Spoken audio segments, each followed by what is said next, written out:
അതിനാധാരമായി നിങ്ങൾക്ക് ഞാൻ പറഞ്ഞ അധിക സമയം ഒന്നും ഞാൻ എടുക്കുന്നില്ല, പെട്ടെന്ന് വചനത്തിലേക്ക് പോകാം. സങ്കീർത്തനങ്ങൾ 126 ഒന്ന് എടുക്കാമോ? ഹല്ലേലൂയ. അതിൻ്റെ 5ഉം 6ഉം വാക്യങ്ങൾ പെട്ടെന്നൊന്ന് വായിക്കാമോ? സങ്കീർത്തനങ്ങൾ 126ൻ്റെ 5ഉം 6ഉം വാക്യങ്ങൾ. അല്ലെങ്കിൽ ഞാൻ വായിക്കാം. കണ്ണുനീരോടെ വിതയ്ക്കുന്നവർ ആർപ്പോടെ കൊയ്യും, വിത്ത് ചുമന്ന് കരഞ്ഞും വിതച്ചും കൊണ്ട് നടക്കുന്നു, കറ്റ ചുമന്നും ആർത്തും കൊണ്ട് വരുന്നു. ഹല്ലേലൂയ. ഞാൻ വചനത്തിൽ നിന്ന് ഈ വചനത്തിൽ നിന്ന് ശുശ്രൂഷിച്ചിട്ടുണ്ട്. പക്ഷെ ഞാൻ ദൈവസന്നിധി പ്രാർത്ഥിക്കുമ്പോൾ ഓരോ സഭകളിലേക്ക് പോകുമ്പോൾ ആലോചന ചോദിക്കും, ഇന്ന് ഏത് വചനം പറയണം.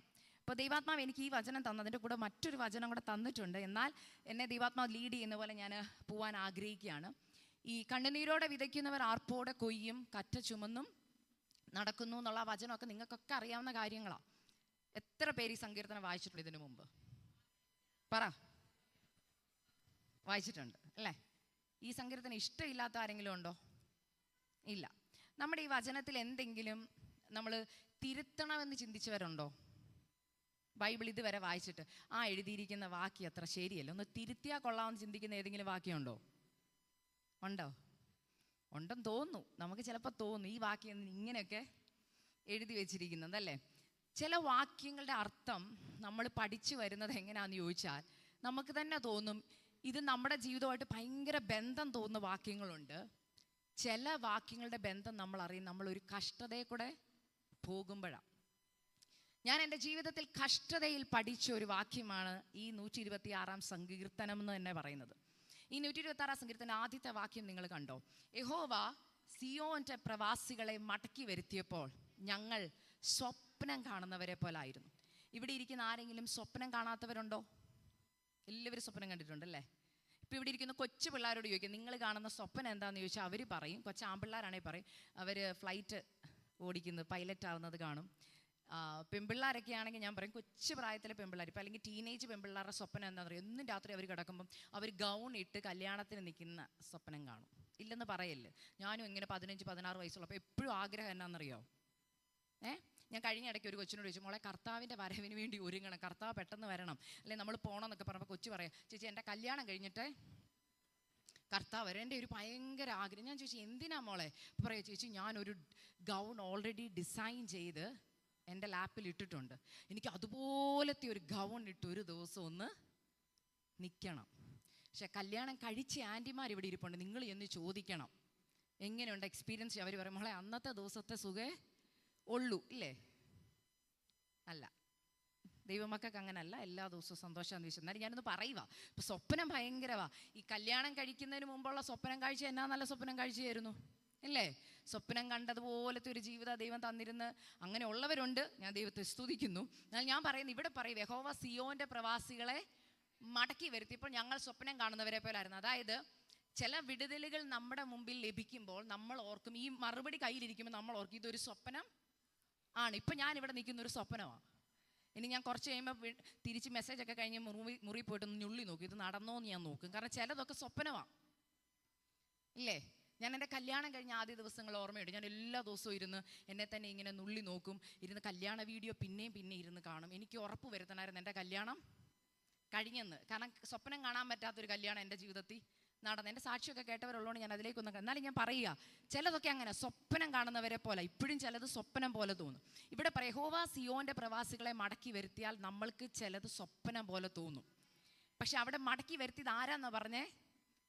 യഹോവ മടക്കി വരുത്തിയാൽ സ്വപ്നം കാണുന്നവരെ പോലെ. അപ്പം ഈ മടക്കി വരവ് നമ്മളെല്ലാവരും ആഗ്രഹിക്കുന്നുണ്ട്. ഇപ്പം ആരോടെങ്കിലും ചോദിച്ചാൽ പകുതി ആത്മവിശ്വാസികളോടും പറഞ്ഞൊരു സിസ്റ്ററെ എനിക്കൊരു ആഗ്രഹമുണ്ട്, പണ്ടത്തെ പോലത്തെ ഒരു നല്ല കാലം വരണം. ഞാൻ ഇങ്ങനെ ചോദിക്കുന്നവരോട് ചോദിക്കുന്നുണ്ട്, ശരിക്കും നിങ്ങൾ പണ്ടത്തെ കാലം കണ്ടിട്ടുണ്ടോ? നിങ്ങളൊക്കെ പറയുന്ന വാക്കുകളല്ലേ ഇല്ലേ?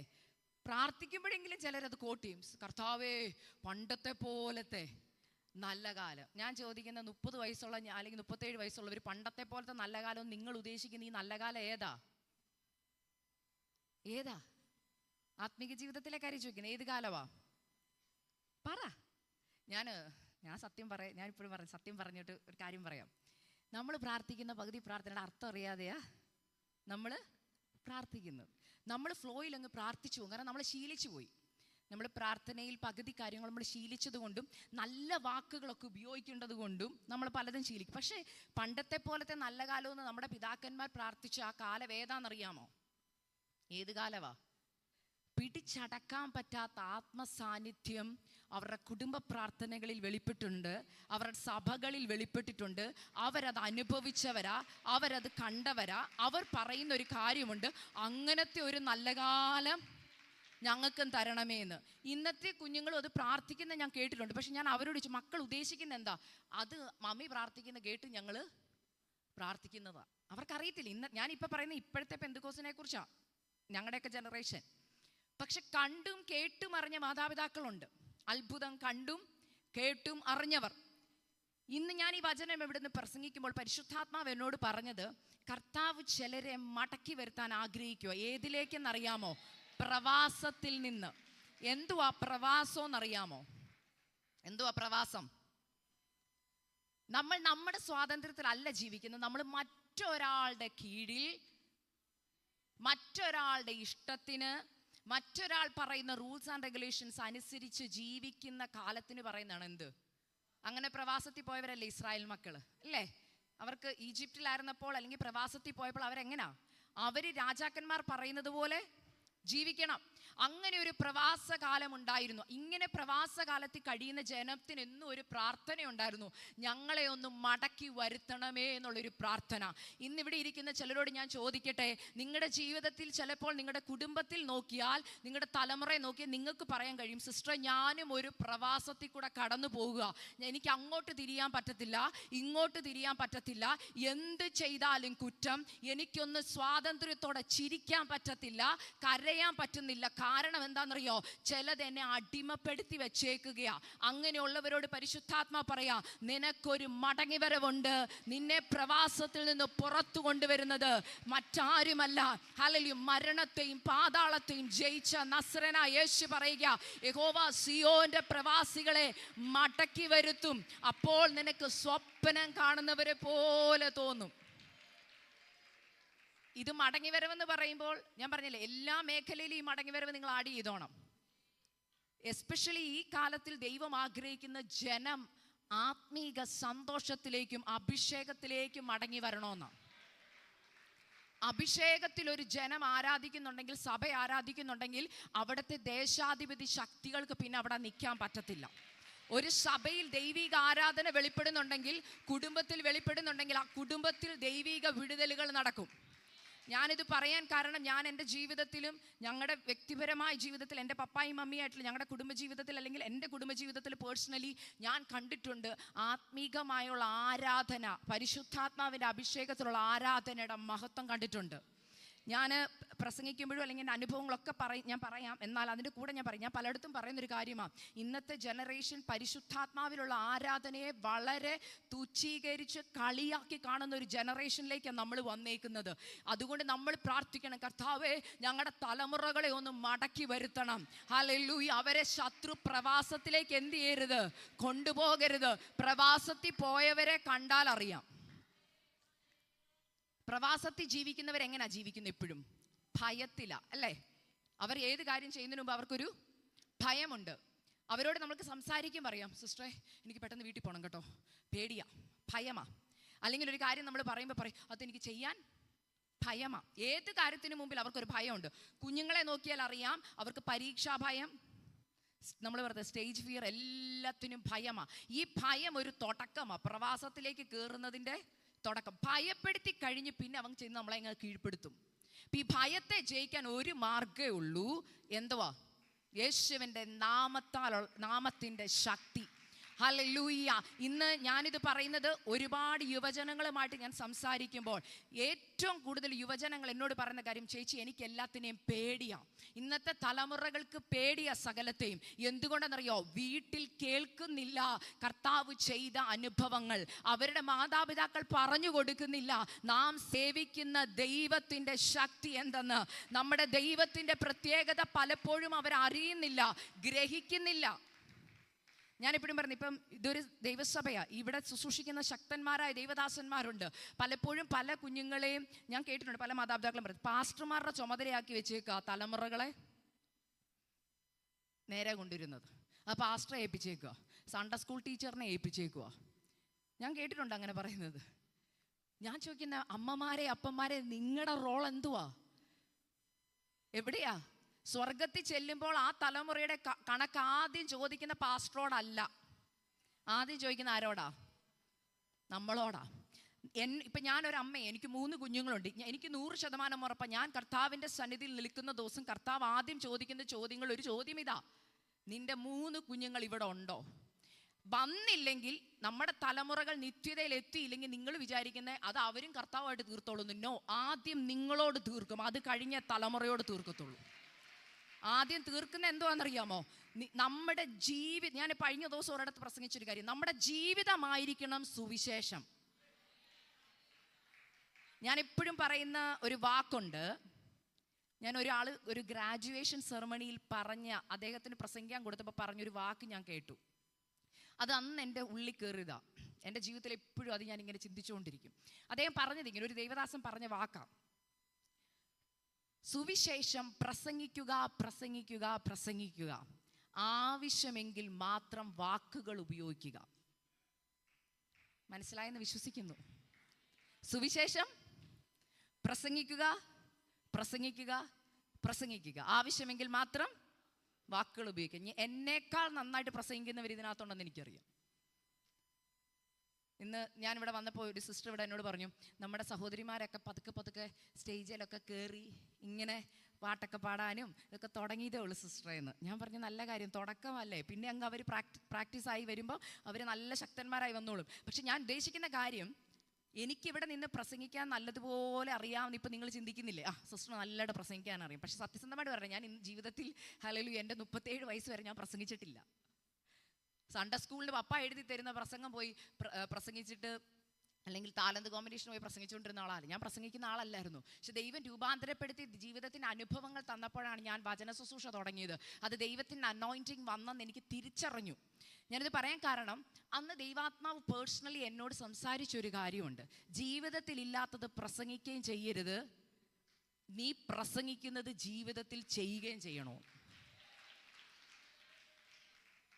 ഞാൻ പറയുന്നത് നിങ്ങൾക്ക് അർത്ഥം മനസ്സിലായെന്ന് വിശ്വസിക്കുന്നു. രണ്ടാമത്തെ ഒരു വിഷയം, എനിക്ക് പേടിയുള്ളൊരു കാര്യമുണ്ട്. നമ്മളെല്ലാവരും പ്രസംഗിക്കും. ഞാനിപ്പോഴും പറഞ്ഞു, ഞാൻ പ്രസംഗിക്കാൻ ഇങ്ങനെ നിൽക്കുമ്പോൾ, ഇപ്പം ഞാൻ മലയാളത്തിലല്ലേ പ്രസംഗിക്കുന്നത്, എൻ്റെ ഹസ്ബൻഡ് മലയാളം അറിയത്തില്ല, ഇംഗ്ലീഷ് മാത്രമേ അറിയത്തുള്ളൂ. എന്നാലും ഞാൻ പറയുന്നൊരു കാര്യം, എൻ്റെ മമ്മിയോ എൻ്റെ പപ്പായോ എൻ്റെ സഹോദരങ്ങളോ എൻ്റെ ഹസ്ബൻഡോ ഞാൻ ഈ ഇരുന്ന് ഇവിടെ നിന്ന് പ്രസംഗിക്കുന്ന പ്രസംഗം കേൾക്കുമ്പോൾ കർത്താവെ വീട്ടിലിരുന്ന് ഓൺലൈനിൽ ചിരിക്കരുത്. ഞാൻ പറഞ്ഞ് മനസ്സിലാവുന്നുണ്ടെന്ന് വിശ്വസിക്കുന്നു. ഞാൻ ഇവിടെ ഇരുന്ന് പറയുക, ഭാര്യമാരെ നിങ്ങളുടെ ഭർത്താക്കന്മാർക്ക് കീഴടങ്ങിയിരിപ്പീൻ എന്ന് പറയുമ്പോൾ എൻ്റെ ഹസ്ബൻഡ് അവിടെ ഇരുന്ന് പൊട്ടിച്ചിരിക്കരുത്. അയ്യോ, ഇതാരാ പറയുന്നത്? പണ്ട് ഞങ്ങളുടെ ചർച്ചിൽ ഒരു പാസ്റ്റർ പ്രസംഗിക്കാൻ വന്നപ്പം പറഞ്ഞൊരു തമാശയുണ്ട്. അദ്ദേഹം തമാശയ്ക്കല്ല പറഞ്ഞത്, സീരിയസ്. പക്ഷെ ഞാനത് ഒന്ന് പറയുക നിങ്ങളോട്. അദ്ദേഹം പറഞ്ഞൊരു കാര്യം, ഒരു ചർച്ചിലൊരു ദൈവദാസൻ എഴുന്നേറ്റ് നിന്ന് പ്രബോധനം പറയുക. ഒരച്ചായൻ, പാസ്റ്റർ അല്ല, അദ്ദേഹം ഒരു അച്ചായനാണ് ചർച്ചിലൊക്കെ വരുന്നത്. അദ്ദേഹം എഴുന്നേറ്റ് പ്രബോധനം പറഞ്ഞപ്പോൾ അവിടെ ഇരുന്ന അമ്മാമ്മ, അദ്ദേഹത്തിൻ്റെ വൈഫ് തൊട്ടടുത്തിരുന്ന ആളോട് പറഞ്ഞു, ഓ എന്നാ വലിയ പ്രബോധനവാ. എന്നിട്ട് പറഞ്ഞ വാക്കിതാ, ചർച്ച്മേൻ ദൂതൻ ഗർമേം ഭൂത്. കേട്ടോ? ചർച്ച്മേം ദൂത് ഗർമേം. ചർച്ചിൽ ഭയങ്കര ദൂത് പറയുക, വീട്ടിലാരാന്നറിയോ? ഭൂതവാന്ന്.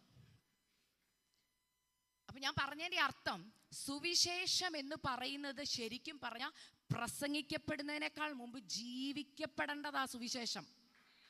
ഇന്ന് പലപ്പോഴും സുവിശേഷീകരണം നടക്കാത്തതിൻ്റെ കാരണം, സുവിശേഷം പറയുന്നവരെ ലോകം നോക്കുന്നു, പ്രസംഗിക്കുന്നവരെ ലോകം നോക്കുന്നു. നമ്മളിപ്പം സോഷ്യൽ മീഡിയയിൽ എന്തൊക്കെ കാണുന്നല്ലേ? നമ്മളുടെ ദൈവനാമം ദൂഷിക്കപ്പെടുന്ന പലതും കാണുകയും കേൾക്കുകയും ചെയ്യുമ്പോൾ ഓർത്തോണം, അത് വാക്കിൽ മാത്രം നടക്കുന്ന കാര്യമായി മാറി. അവരുടെ ജീവിതം കൊണ്ട് അവർക്ക് തെളിയിക്കാൻ പറ്റുന്നില്ല കർത്താവ് ആരെന്നും, ഹല്ലേലൂയ, ജീവനുള്ള ദൈവത്തിൻ്റെ വചനം എന്തെന്നും.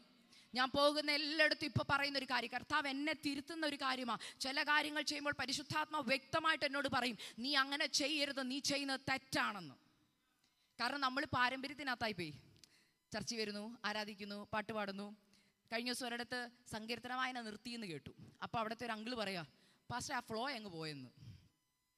കാരണം വർഷങ്ങളായിട്ട് ഈ ഫ്ലോയിലിരിക്കും. അപ്പം സങ്കീർത്തന വായന നിന്നപ്പോൾ എന്തു പറ്റി?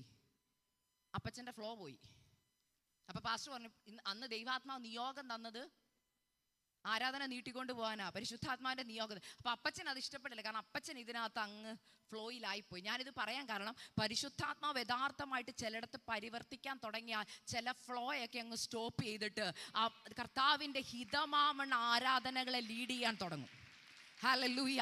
അത് നമ്മുടെ ആരാധനകളിൽ മാത്രമല്ല, നമ്മുടെ ജീവിതങ്ങളിലും ചില മാറ്റങ്ങൾ വരാൻ തുടങ്ങും.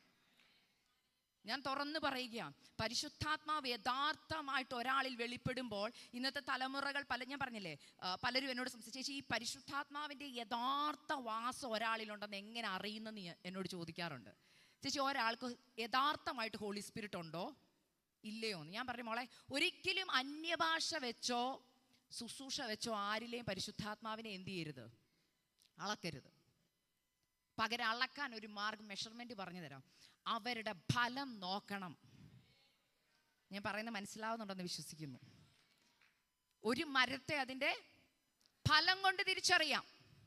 അതിൻ്റെ അർത്ഥം എന്നാ, എന്തുവാ? ശുശ്രൂഷ കൊണ്ടും ഗിഫ്റ്റ് കൊണ്ടും ഒരാളെ തിരിച്ചറിയാൻ പറ്റത്തില്ല. പക്ഷേ അദ്ദേഹത്തിൻ്റെ ജീവിതത്തിൻ്റെ ഫലം എന്തുവാ? ഫലം സ്നേഹം, സന്തോഷം, സമാധാനം, ദീർഘക്ഷമ. നമ്മൾ ഓർക്കുന്ന ഇത് ഈസിയാന്ന് അല്ല. നമ്മളോട് ദ്രോഹം ചെയ്യുന്നവരെ സ്നേഹിക്കാൻ നമുക്ക് പറ്റുമോ? നമ്മുടെ ഒരു കർണത്തടിക്കുന്നവർക്ക് മറുകർണം കാണിച്ചു കൊടുക്കാൻ പറ്റുമോ? നമ്മളെ വെറുതെ വാക്കുകൊണ്ട് വീടിനകത്ത് നമ്മളെ കുത്തുന്നവർക്ക് ക്ഷമ കൊടുത്ത് അവരെ വീണ്ടും ഉൾക്കൊള്ളാൻ നമുക്ക് പറ്റുമോ? പറ്റത്തില്ല. എന്നാൽ പരിശുദ്ധാത്മാവ് യഥാർത്ഥമായ ഒരാളിലുണ്ടെങ്കിൽ അവരുടെ ഉള്ളിൽ കുറ്റബോധം വന്നുകൊണ്ടിരിക്കും. പോയി ക്ഷമ പറയാൻ തോന്നും. ഹല്ലേലൂയ. എത്ര കഷ്ടതയുടെ നടുവിൽ സന്തോഷിക്കാൻ തോന്നും. എത്ര സമാധാനമില്ലാത്ത അവസ്ഥകളിലും അവർ സമാധാനത്തോടെ നിൽക്കും. ഫലമില്ലെങ്കിൽ ഓർത്തോ, യഥാർത്ഥ പരിശുദ്ധാത്മാവ് ആ വ്യക്തിയിൽ ഇല്ല. ഇന്നത്തെ കാലത്ത് നിങ്ങൾ എല്ലാവരും കെയർഫുൾ ആവേണ്ട കാര്യം. ഇന്ന് നമ്മൾ പറഞ്ഞു കള്ളപ്രവാചകന്മാരും അല്ലേ, വായിച്ചിട്ടുണ്ടല്ലോ അല്ലേ? അന്ത്യകാലത്ത് കള്ളപ്രവാചകന്മാർ ഇറങ്ങും. എങ്ങനെയാ കള്ള സുവിശേഷകരെ തിരിച്ചറിയുന്ന? എങ്ങനെയാ? അവരുടെ ജീവിതവും പ്രസംഗവും തമ്മിൽ ഒരു ബന്ധവും കാണത്തില്ല. ഞാനതാ പറഞ്ഞേ, നമ്മുടെ ജീവിതം, നിങ്ങളോട് എല്ലാവരോടും എനിക്ക് പറയാൻ ഇന്ന് പരിശുദ്ധാത്മാവ് എനിക്ക് നൽകി തന്ന ആദ്യത്തെ ആലോചന അതാ. നിങ്ങളുടെ തലമുറകൾ നാളെ നിങ്ങളെ നോക്കി പറയണം, എൻ്റെ മമ്മി, എൻ്റെ പപ്പ വചനപ്രകാരം ജീവിക്കുന്ന ഒരമ്മയായിരുന്നു, വചനപ്രകാരം ജീവിക്കുന്ന ഒരപ്പനായിരുന്നു എന്ന് പറയണം. ഞാൻ എപ്പോഴും പറയുമ്പോൾ ഞാനത് എൻ്റെ ജീവിതത്തിൽ എപ്പോഴും ചിന്തിക്കുന്ന ഒരു കാര്യമാണ്. എന്നോട് പലരും ചോദിക്കുന്ന, സിസ്റ്ററുടെ ആത്മീക ജീവിതത്തിൽ ഏറ്റവും നല്ല അല്ലെങ്കിൽ മാതൃക ആരാ, അല്ലെങ്കിൽ ഒരു ആത്മീക ഗുരു ആരാന്ന് ചോദിക്കുമ്പോൾ ഞാൻ പറഞ്ഞത് എൻ്റെ മമ്മിയാന്നാ. ഹല്ലേലൂയ. ഞാൻ എവിടെയും പ്രാഗൽഭ്യത്തോടെ പറയുന്ന ഒരു കാര്യമാണ്. നിങ്ങൾ എന്നോട് ചോദിക്കുക, ഈ കാലഘട്ടത്തിലും കർത്താവ് പറയുന്നു അതുപോലെ അനുസരിക്കുന്ന ഒരാളെ കാണിച്ചു തരാമെന്ന് ചോദിച്ചാൽ ഞാൻ പറയും, വാ കോട്ടയത്ത് വാ, ഞാൻ കാണിച്ചു തരാമെന്ന് പറയും. ഞാൻ ജീവിതത്തിൽ സുവിശേഷം കേട്ടറിഞ്ഞ ആളല്ല, കണ്ടറിഞ്ഞ ആളാ. എൻ്റെ മമ്മി അധികം സംസാരിക്കത്തില്ല, പക്ഷെ ജീവിതത്തിലെ ഓരോ മേഖലയിലും തന്നെ ദ്രോഹിക്കുന്നവരെ, തന്നെ ഹല്ലേലൂയ കുറ്റപ്പെടുത്തുന്നവരെ പോലും തിരിച്ചുകൊണ്ട് ഹല്ലേലൂയ നേരിടുന്ന ഒരു മാതാവ്, ഒരു വാക്കുപോലും പിറുപിറുക്കാത്ത ഒരു മാതാവ്, ഹല്ലേലൂയ തന്നെ ദ്രോഹിക്കുന്നവരെയും തിരിച്ച് സ്നേഹിക്കുന്ന ഒരു മാതാവ്. മമ്മി എപ്പോഴും എന്നോട് പറയുന്നൊരു കാര്യം, മോനെ മിണ്ടാതിരുന്ന് ഞാൻ ദൈവമെന്ന് അറിഞ്ഞുകൊള്ളുവീൻ. ഹല്ലേലൂയ. ചിലയിടത്ത് മിണ്ടാതിരിക്കാൻ പരിശുദ്ധാത്മാവ് നിങ്ങളെ ബുദ്ധി ഉപദേശിക്കുമ്പോൾ മിണ്ടാതിരിക്കുന്നതാണ് എപ്പോഴും ഉചിതം. ഇനി വചനത്തിലേക്ക് വരുമ്പോൾ നിങ്ങൾക്കറിയാം മിണ്ടാതിരിക്കുന്നതിൻ്റെ ഗുണം, അതിലേക്ക് ഞാൻ വരികയാണ്. ഹല്ലേലൂയ. സങ്കീർത്തനത്തിൽ ഒരു ഇൻട്രൊഡക്ഷൻ ഞാൻ ഇട്ടതേ ഉള്ളൂ. ഹല്ലേലൂയ. ഹല്ലേലൂയ. യഹോവ സിയോന്റെ പ്രവാസികളെ മടക്കി വരുത്തുമ്പോൾ നമ്മൾ സ്വപ്നം കാണുന്നവരെ പോലെ ആകും. മടങ്ങി വരവ് എല്ലാവർക്കും ഇഷ്ടമാണ്. എന്നാൽ ഈ മടങ്ങി വരവ് ചെയ്യേണ്ട കാര്യം ആണ് നമ്മൾ ഇന്ന് കുറിവാക്യമായിട്ട് വായിച്ചത്. എന്തുവാ? കണ്ണുനീരോടെ വിതയ്ക്കുന്നവർ ആർപ്പോടെ കൊയ്യും. അവിടെ അടുത്ത വാക്യം എന്താ പറഞ്ഞിരിക്കുന്നത്? വിത്ത് ചുമന്നും കരഞ്ഞും വിതച്ചും കൊണ്ട് നടക്കുന്നു, കറ്റ ചുമന്നും ആർത്തും കൊണ്ട് വരും. ഞാനിപ്പോൾ ഒരു ചോദ്യം ഇവിടെ ചോദിക്കാൻ പോണേ. നിങ്ങളൊക്കെ എന്നോടൊന്ന് തിരിച്ചൊന്ന് റെസ്പോണ്ട് ചെയ്യണേ. ഉറക്കം വരുന്നവരാരെങ്കിലും ഉണ്ടെങ്കിൽ കൈ ഉയർത്തിയാൽ മതി. ഞാൻ ചായ കുടിക്കാൻ ബ്രേക്ക് തരാം. ഇല്ല, ആരും ഉറങ്ങില്ലല്ലോ അല്ലേ? ഇല്ല. ഓക്കെ. ഒരു ചോദ്യം ഞാൻ നിങ്ങളോട് ചോദിക്കാം, നിങ്ങൾ എനിക്ക് ഉത്തരം തരണം. നിങ്ങളുടെ വീടുകൾ, ഇവിടെ പ്രായമുള്ള അങ്കിളുമാരുണ്ട്, ആൻറ്റിമാരുണ്ട്, എല്ലാവരോടും ചോദിക്കും, നിങ്ങളുടെ വീട്ടിൽ ഇന്ന് വരെ ഒരു ചെടിയെങ്കിലും നടാത്തവർ ഇതിനകത്തുണ്ടോ? ഉണ്ടോ? കരിയാപ്പ, പാവയ്ക്ക നട്ടിട്ടുണ്ടോ? അമ്മച്ചിയൊക്കെ നട്ടിട്ടില്ലേ? പാവയ്ക്കയൊക്കെ നട്ടിട്ടില്ലേ? കോവയ്ക്ക ഒക്കെ, വെണ്ടയ്ക്ക നട്ടിട്ടുണ്ട്.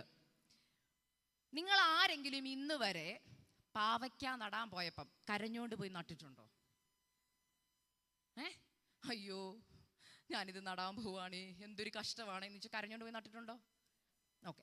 നിങ്ങളുടെയൊക്കെ വീടുകളിൽ പണ്ട് എവിടെയെങ്കിലും പാടത്ത് വിത്ത് വിതയ്ക്കാൻ പോയവരെ നിങ്ങൾ കണ്ടിട്ടുണ്ടോ? നിങ്ങളുടെയൊക്കെ ചിലപ്പോൾ പറഞ്ഞില്ലേ, ഞങ്ങളുടെ വീട് ഏത് കുടുംബമാണെന്നറിയോ, ഇത്ര ഏക്കർ പാടം ഉണ്ടായിരുന്ന, ഞങ്ങളുടെയൊക്കെ വീട്ടിൽ ഭയങ്കര നെൽകൃഷിയായിരുന്നു. പലരും ഭയങ്കര പ്രൗഡായിട്ട് പറയുന്നത് ഞാൻ കേട്ടിട്ടുണ്ട്. ഞങ്ങൾക്ക് ഇതൊന്നും ഇല്ലായിരുന്നു, പക്ഷെ ഞാൻ കേട്ടിട്ടുണ്ട് ആൾക്കാർ പറയുന്നത്.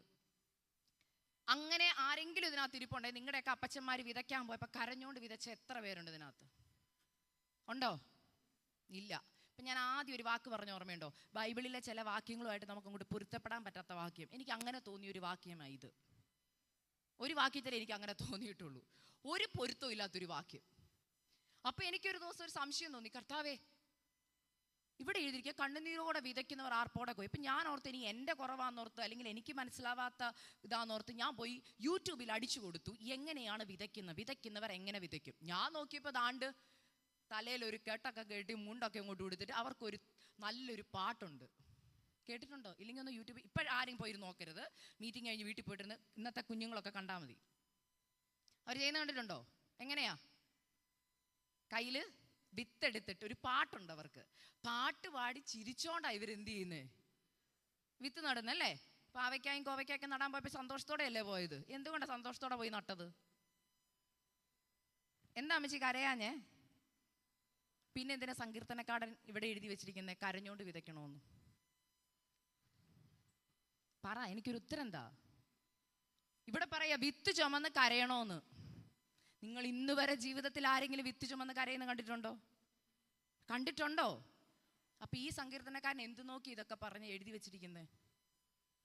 നമ്മളാരും വിത്ത് ചുമന്നോണ്ട് കരയത്തില്ല, നമ്മളാരും ഒരു വിത്തും കരഞ്ഞോണ്ട് വിതയ്ക്കാറുമില്ല. പക്ഷെ നമ്മൾ കരയും. ഈ വിതച്ചവർ കരയുന്ന ഒരു ദിവസമുണ്ട്. എപ്പോഴാണെന്നറിയോ? പറ. ഫലം എടുക്കാൻ പോകുമ്പോഴോ? കറക്റ്റ് പോയിന്റാ. മഴക്കാറ് വരുമ്പോൾ ഒരു കരച്ചിൽ തുടങ്ങും.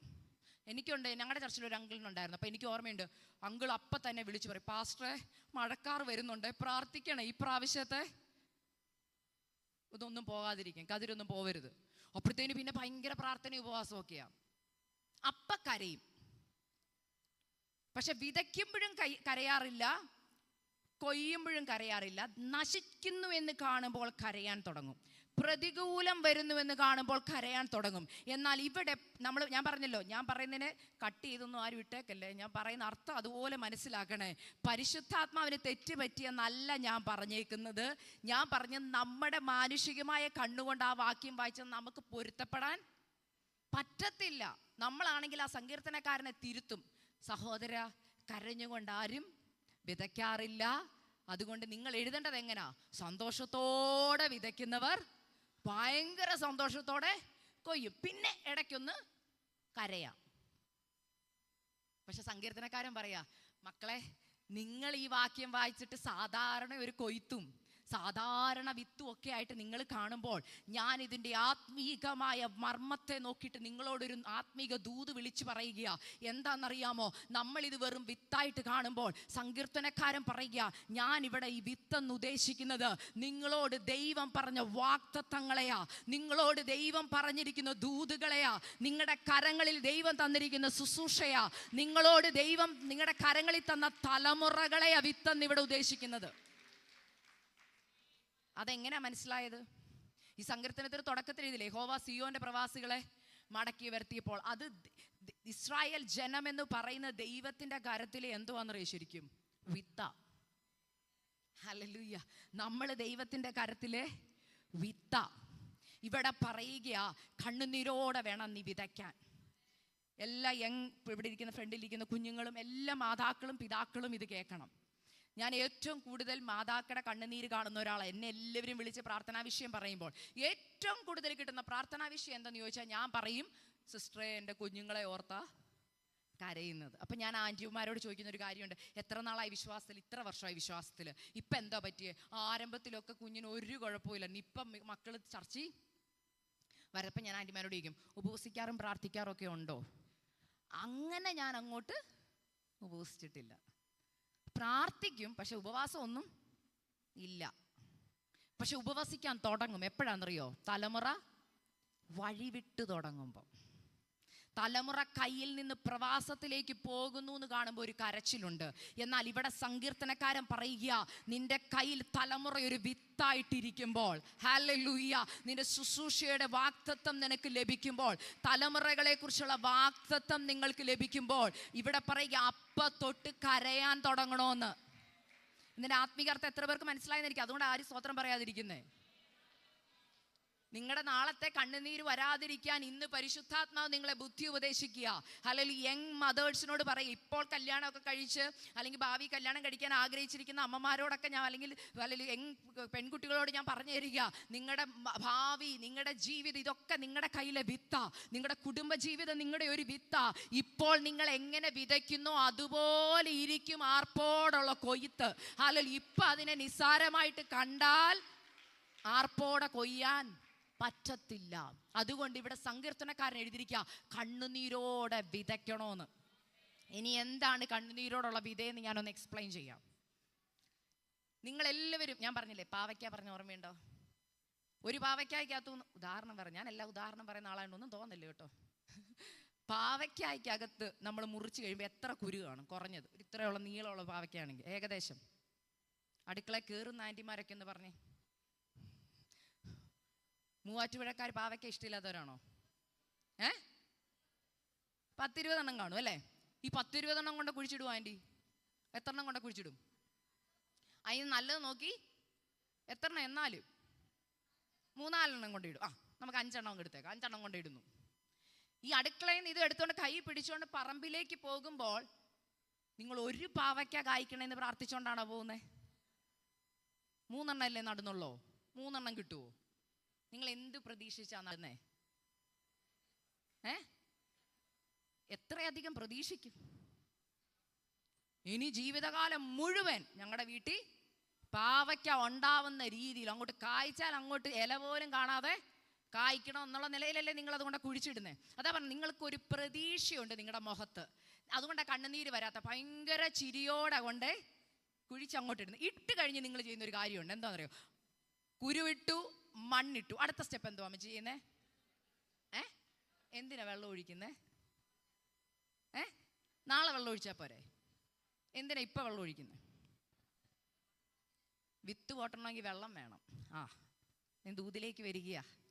നിനക്ക് ദൈവം തരുന്ന വാഗ്ദത്തമുണ്ടല്ലോ, അത് ബുക്കിൻ്റെ പുറകിലും ബൈബിളിൻ്റെ പുറകിലും ഇന്ന ദിവസം ഇത്രാം തീയതി പ്രവാചകൻ വന്ന് തലേ കൈ വെച്ചിട്ട് എന്നോട് പറഞ്ഞു, നിന്റെ തലമുറയെ ഞാൻ ഇന്ന ആളാക്കുമെന്ന്, അല്ലെങ്കിൽ നിന്റെ ശുശ്രൂഷയെ നിന്നെ ഇന്നടത്ത് അയക്കുമെന്ന്, എൻ്റെ തലമുറയുടെ വിവാഹം ഇന്ന സമയത്ത് നടക്കും, ഇന്ന വിവാഹം നടക്കുന്നത്, ഭയങ്കര ദൂതുകളൊക്കെയാണ്. ഇതൊക്കെ പ്രത്യേകിച്ച് ആൻറ്റിമാർ ചെയ്യുന്ന ഒരു കാര്യമാണ്. അങ്കിളുമാരങ്ങനെ ചെയ്യാറില്ല, എന്നാലും ആൻറ്റിമാർ ചെയ്യും. എന്തുവാണെന്നറിയോ?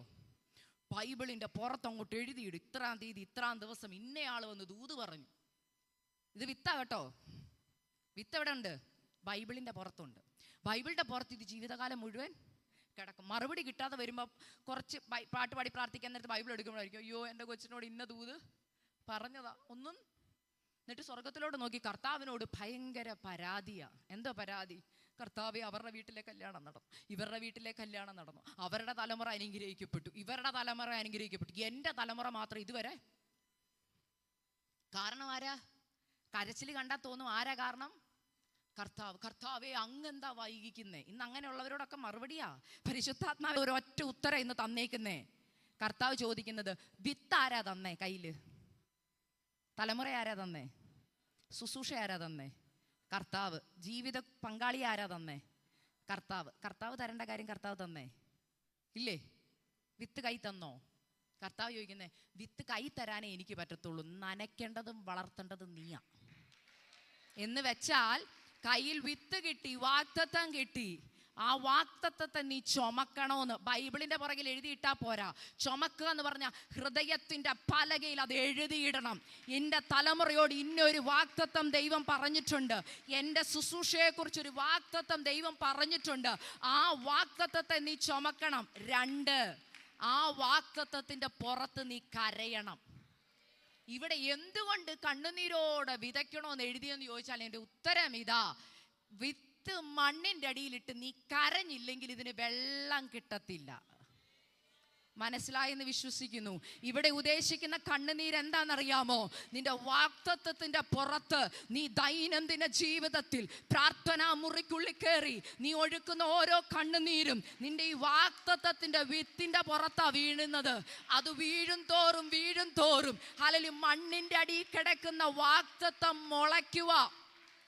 ഹല്ലേലൂയ. ഇന്നെല്ലാവരുടെയും പ്രാർത്ഥനയിൽ കണ്ണുനീരില്ല. ഇന്ന് ഏറ്റവും കൂടുതൽ പ്രാർത്ഥനകൾ, ഞാൻ ഇന്ന് ഏറ്റവും കൂടുതൽ ഈ ദിവസങ്ങളിൽ പഠിക്കുന്നത് പ്രാർത്ഥനയെക്കുറിച്ചാണ്. പ്രാർത്ഥനയെക്കുറിച്ച് പഠിച്ചപ്പോൾ ഞാൻ ചെയ്ത കാര്യം പറയാം. ഞാൻ എൻ്റെ ഫോണിൽ എൻ്റെ പ്രാർത്ഥന റെക്കോർഡ് ചെയ്യും. നിങ്ങളെല്ലാവരും ഒന്ന് ചെയ്താൽ കൊള്ളാം. നിങ്ങളുടെ പേഴ്സണൽ റൂമിൽ നിങ്ങൾ പ്രാർത്ഥിക്കുന്ന പ്രാർത്ഥന നിങ്ങൾ എന്ത് ചെയ്യണം? ഫോണിൽ റെക്കോർഡ് ചെയ്യാൻ അറിയാത്തൊരു മക്കളോട് പറഞ്ഞാൽ മതി, മോനെ ഇതൊന്ന് റെക്കോർഡ് ചെയ്യാൻ തന്നെ, എൻ്റെ പ്രാർത്ഥനയൊന്ന് റെക്കോർഡ് ചെയ്യാൻ പോവാം.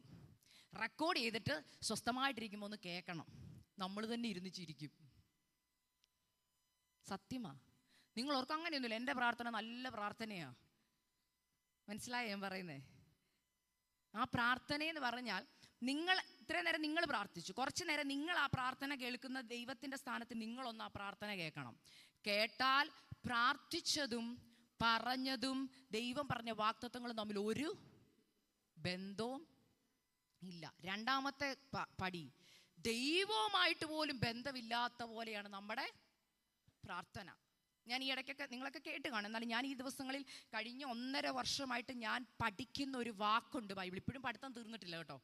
പരിശുദ്ധാത്മാവിനെ പഠിപ്പിക്കുന്ന ഒരു വാക്കാണ് കർത്താവ് എന്നുള്ള വാക്ക്. ആ മെസ്സേജ് നിങ്ങളൊക്കെ കേട്ട് കാണും. ഞാൻ പലയിടത്ത് പ്രസംഗിച്ചിപ്പോൾ അത് കർത്താവ് എന്നുള്ളൊരു വാക്ക് ഞാനിത് പറഞ്ഞു. കർത്താവ് എന്നുള്ള വാക്കിൻ്റെ അർത്ഥം തന്നെ കർത്തൃത്വം നടത്തുന്നവനെന്നാ. എന്തുവാ കർത്തൃത്വം നടത്തുക എന്ന് പറഞ്ഞാൽ? എൻ്റെ ജീവിതത്തിൻ്റെ മുഴുവൻ അധികാരവും ഉള്ളവനെ, എൻ്റെ ജീവിതത്തിൻ്റെ എല്ലാം നടത്തുന്നവനെ. ഇനി നമ്മുടെ പ്രാർത്ഥനയിലേക്കൊന്ന് വന്നാൽ, കർത്താവേ അങ്ങയ്ക്കറിയാവോ നാളെ എൻ്റെ കുഞ്ഞിൻ്റെ കല്യാണം നടക്കേണ്ടതാ, അല്ലെങ്കിൽ ഡേറ്റ് പറഞ്ഞ് ഇതുവരെ നടന്നില്ല. കർത്താവേ നാളെ എൻ്റെ വീടിൻ്റെ വാടക കൊടുക്കേണ്ട ദിവസമാണ്. ഓക്കെ, ഇനി ആ പ്രാർത്ഥന ഞാനൊന്ന് വിശദീകരിക്കട്ടെ. എൻ്റെ ജീവിതത്തിൻ്റെ കർത്തൃത്വം നടത്തുന്നവനെ, നാളെ എൻ്റെ വീടിൻ്റെ വാടക മനസ്സിലാവുന്നുണ്ടോ? ഇല്ലേ? അർത്ഥം മനസ്സിലാവുന്നുണ്ടോ? എൻ്റെ ജീവിതത്തിൻ്റെ കർത്തൃത്വം നടത്തുന്നവനെ, നാളെ എൻ്റെ വീടിൻ്റെ വാടക കൊടുക്കേണ്ടതാ. എൻ്റെ ജീവിതത്തിൻ്റെ കർത്തൃത്വം നടത്തുന്നവനെ, എൻ്റെ തലമുറയുടെ ഭാവി ഒന്നും ശരിയാവുന്നില്ല. എൻ്റെ ജീവിതത്തിൻ്റെ കർത്തൃത്വം നടത്തുന്നവനെ, എൻ്റെ ശുശ്രൂഷയുടെ വഴികളെല്ലാം അടയപ്പെട്ടിരിക്കുക. ആ വാക്കും അതും തമ്മിൽ ചേരുന്നു പോകുന്നുണ്ടോ സിസ്റ്ററെ? ചേരുന്നുണ്ടോ? എന്താ ചേരാത്തെ? അങ്ങനെയാണെങ്കിൽ കർത്താവെ എന്ത് ചെയ്യരുത്? വിളിക്കരുത്. അർത്ഥം മനസ്സിലാവുന്നുണ്ടോ? അതാ ഞാൻ പറഞ്ഞ, അർത്ഥം മനസ്സിലാക്കി പ്രാർത്ഥിക്കാൻ തുടങ്ങിയാൽ നമ്മുടെ പല പ്രാർത്ഥനകളും എങ്ങനത്തെ പ്രാർത്ഥനയാണെന്നറിയോ? ബൈബിളിൽ യേശു പറഞ്ഞൊരു വാക്കുണ്ട്, ജൽപ്പനം. ഇന്ന് പ്രാർത്ഥിച്ച, രാവിലെ പ്രാർത്ഥിച്ചു തന്നെ വൈകിട്ടും പ്രാർത്ഥിക്കുന്നു. എന്നാൽ ഒരു ഭക്തന്റെ പ്രാർത്ഥന എന്തെന്നറിയാമോ? ഹല്ലേലൂയ. മനസ്സിടിഞ്ഞിരിക്കുമ്പോഴും അവൻ പറയുന്ന ഒരു പ്രാർത്ഥനയുണ്ട്, എൻ്റെ കർത്താവ് അറിയാതെ എൻ്റെ ജീവിതത്തിൽ ഒന്നും സംഭവിക്കത്തില്ല. ഹല്ലേലൂയ. മനസ്സ് വ്യാകുലപ്പെട്ടിരിക്കുമ്പോഴും അവനൊരു ഉറപ്പുണ്ട്, എൻ്റെ കർത്താവ് എനിക്ക് വേണ്ടി പ്രാർത്ഥനയുടെ ഉത്തരം അയക്കുന്നവനാ. ഹല്ലേലൂയ. ഈ പ്രാർത്ഥനയുടെ ഉത്തരത്തെക്കുറിച്ച് ഇവിടെ പറയുന്നത്, വാഗ്ദത്തം കൈ കിട്ടി, വിത്ത് കൈ കിട്ടി. രണ്ടിവിടെ പറയുക, കുഴിയെടുത്ത് കുഴിച്ച് വിത്ത് അതിനകത്ത് ഇടണമെന്ന്. അപ്പൊ നിങ്ങൾ ചോദിക്കുക, സിസ്റ്ററെ വിത്ത് എൻ്റെ കയ്യിലുണ്ട്, വാഗ്ദത്തം എൻ്റെ കയ്യിലുണ്ട്, എന്തോ ഈ കുഴിയെടുത്ത് വിത്തിടുക എന്ന് ഉദ്ദേശിക്കുന്നത് എന്താന്ന് ഞാൻ പറഞ്ഞു തരട്ടെ? ആഗ്രഹമുള്ളവർ എത്ര പേരുണ്ട് കേൾക്കണമെന്ന്? സീക്രട്ട് പറഞ്ഞു തരുക. ഒറ്റ കാര്യം, മുറി അടയ്ക്കുക, അകത്ത് കയറുക, അകത്തിരിക്കുക. അങ്ങനെ ഇരിക്കാത്തവർക്കൊരു പ്രത്യേകത, വാഗ്ദത്തം കിട്ടിക്കഴിഞ്ഞിട്ട് നമ്മൾ അതിനെ വേണ്ടവണ്ണം കൈകാര്യം ചെയ്യുന്നില്ലെന്ന് കണ്ടു കഴിഞ്ഞാൽ കർത്താവ് തന്നെ ചിലതങ്ങ് അടയ്ക്കും. മനസ്സിലാവുന്നുണ്ടോ ഞാൻ പറയുന്നേ? അങ്ങനത്തെ ഒരു സീസണിൻ്റെ പേരാണ് ദ സീസൺ ഓഫ് റിജക്ഷൻ. ഞാൻ അതിന് പറയുന്ന പേരാണ് അണ്ടർ ദ ഗ്രൗണ്ട് സീസൺ. മണ്ണിൻ്റെ അടി പോകുന്ന ഒരു സീസൺ.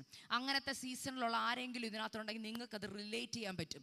അതുവരെ നമ്മൾ പറയുന്ന പോലെ നാടൻ ഭാഷയിൽ, ഇവിടുത്തെ പിള്ളേരുടെയൊക്കെ ഭാഷ പറഞ്ഞ് അടിച്ച് പൊളിച്ച് ഫ്രണ്ട്സും ഒക്കെ ആയിട്ട് നല്ലതായിട്ട് ഇങ്ങനെ നടക്കുമ്പോഴായിരിക്കും പെട്ടെന്നൊരു കോവിഡൊക്കെ വന്ന് ഷട്ട് ഡൗൺ ആയത് ഓർമ്മയുണ്ടോ? ഇതുപോലെ നമ്മുടെ ജീവിതത്തിൽ ചില കോവിഡ് കയറി വരും. അതായത് പുറത്തോട്ട് ഇറങ്ങാനും പറ്റുന്നില്ല, ആരുമായിട്ടൊരു ബന്ധമില്ല, നന്നായിട്ട് സംസാരിച്ചുകൊണ്ടിരുന്നവരൊക്കെ സംസാരം അങ്ങോട്ട് നിർത്താൻ തുടങ്ങും. പതുക്കെ പതുക്കെ ഓരോ കണക്ഷൻസ് വിടാൻ തുടങ്ങി. നമ്മൾ അറിയാത്തതിൻ്റെ പേരിൽ, നമ്മൾ ചെയ്യാത്ത ചിലതിൻ്റെ പേരിൽ നമ്മളെ ത്യജിക്കുന്നു, നമ്മളെ കുറ്റം പറയുന്നു. ഇങ്ങനെ പല കാര്യങ്ങളിൽ നമ്മൾ ഒറ്റപ്പെട്ട് ആരോട് പറയാൻ പറ്റുന്നില്ല, കണ്ണുനീര് മാത്രമേ ഉള്ളൂ. ഹല്ലേലൂയ. ആരും മനസ്സിലാക്കുന്നില്ലെന്നുള്ള ഫീലിങ്. ഹല്ലേലൂയ.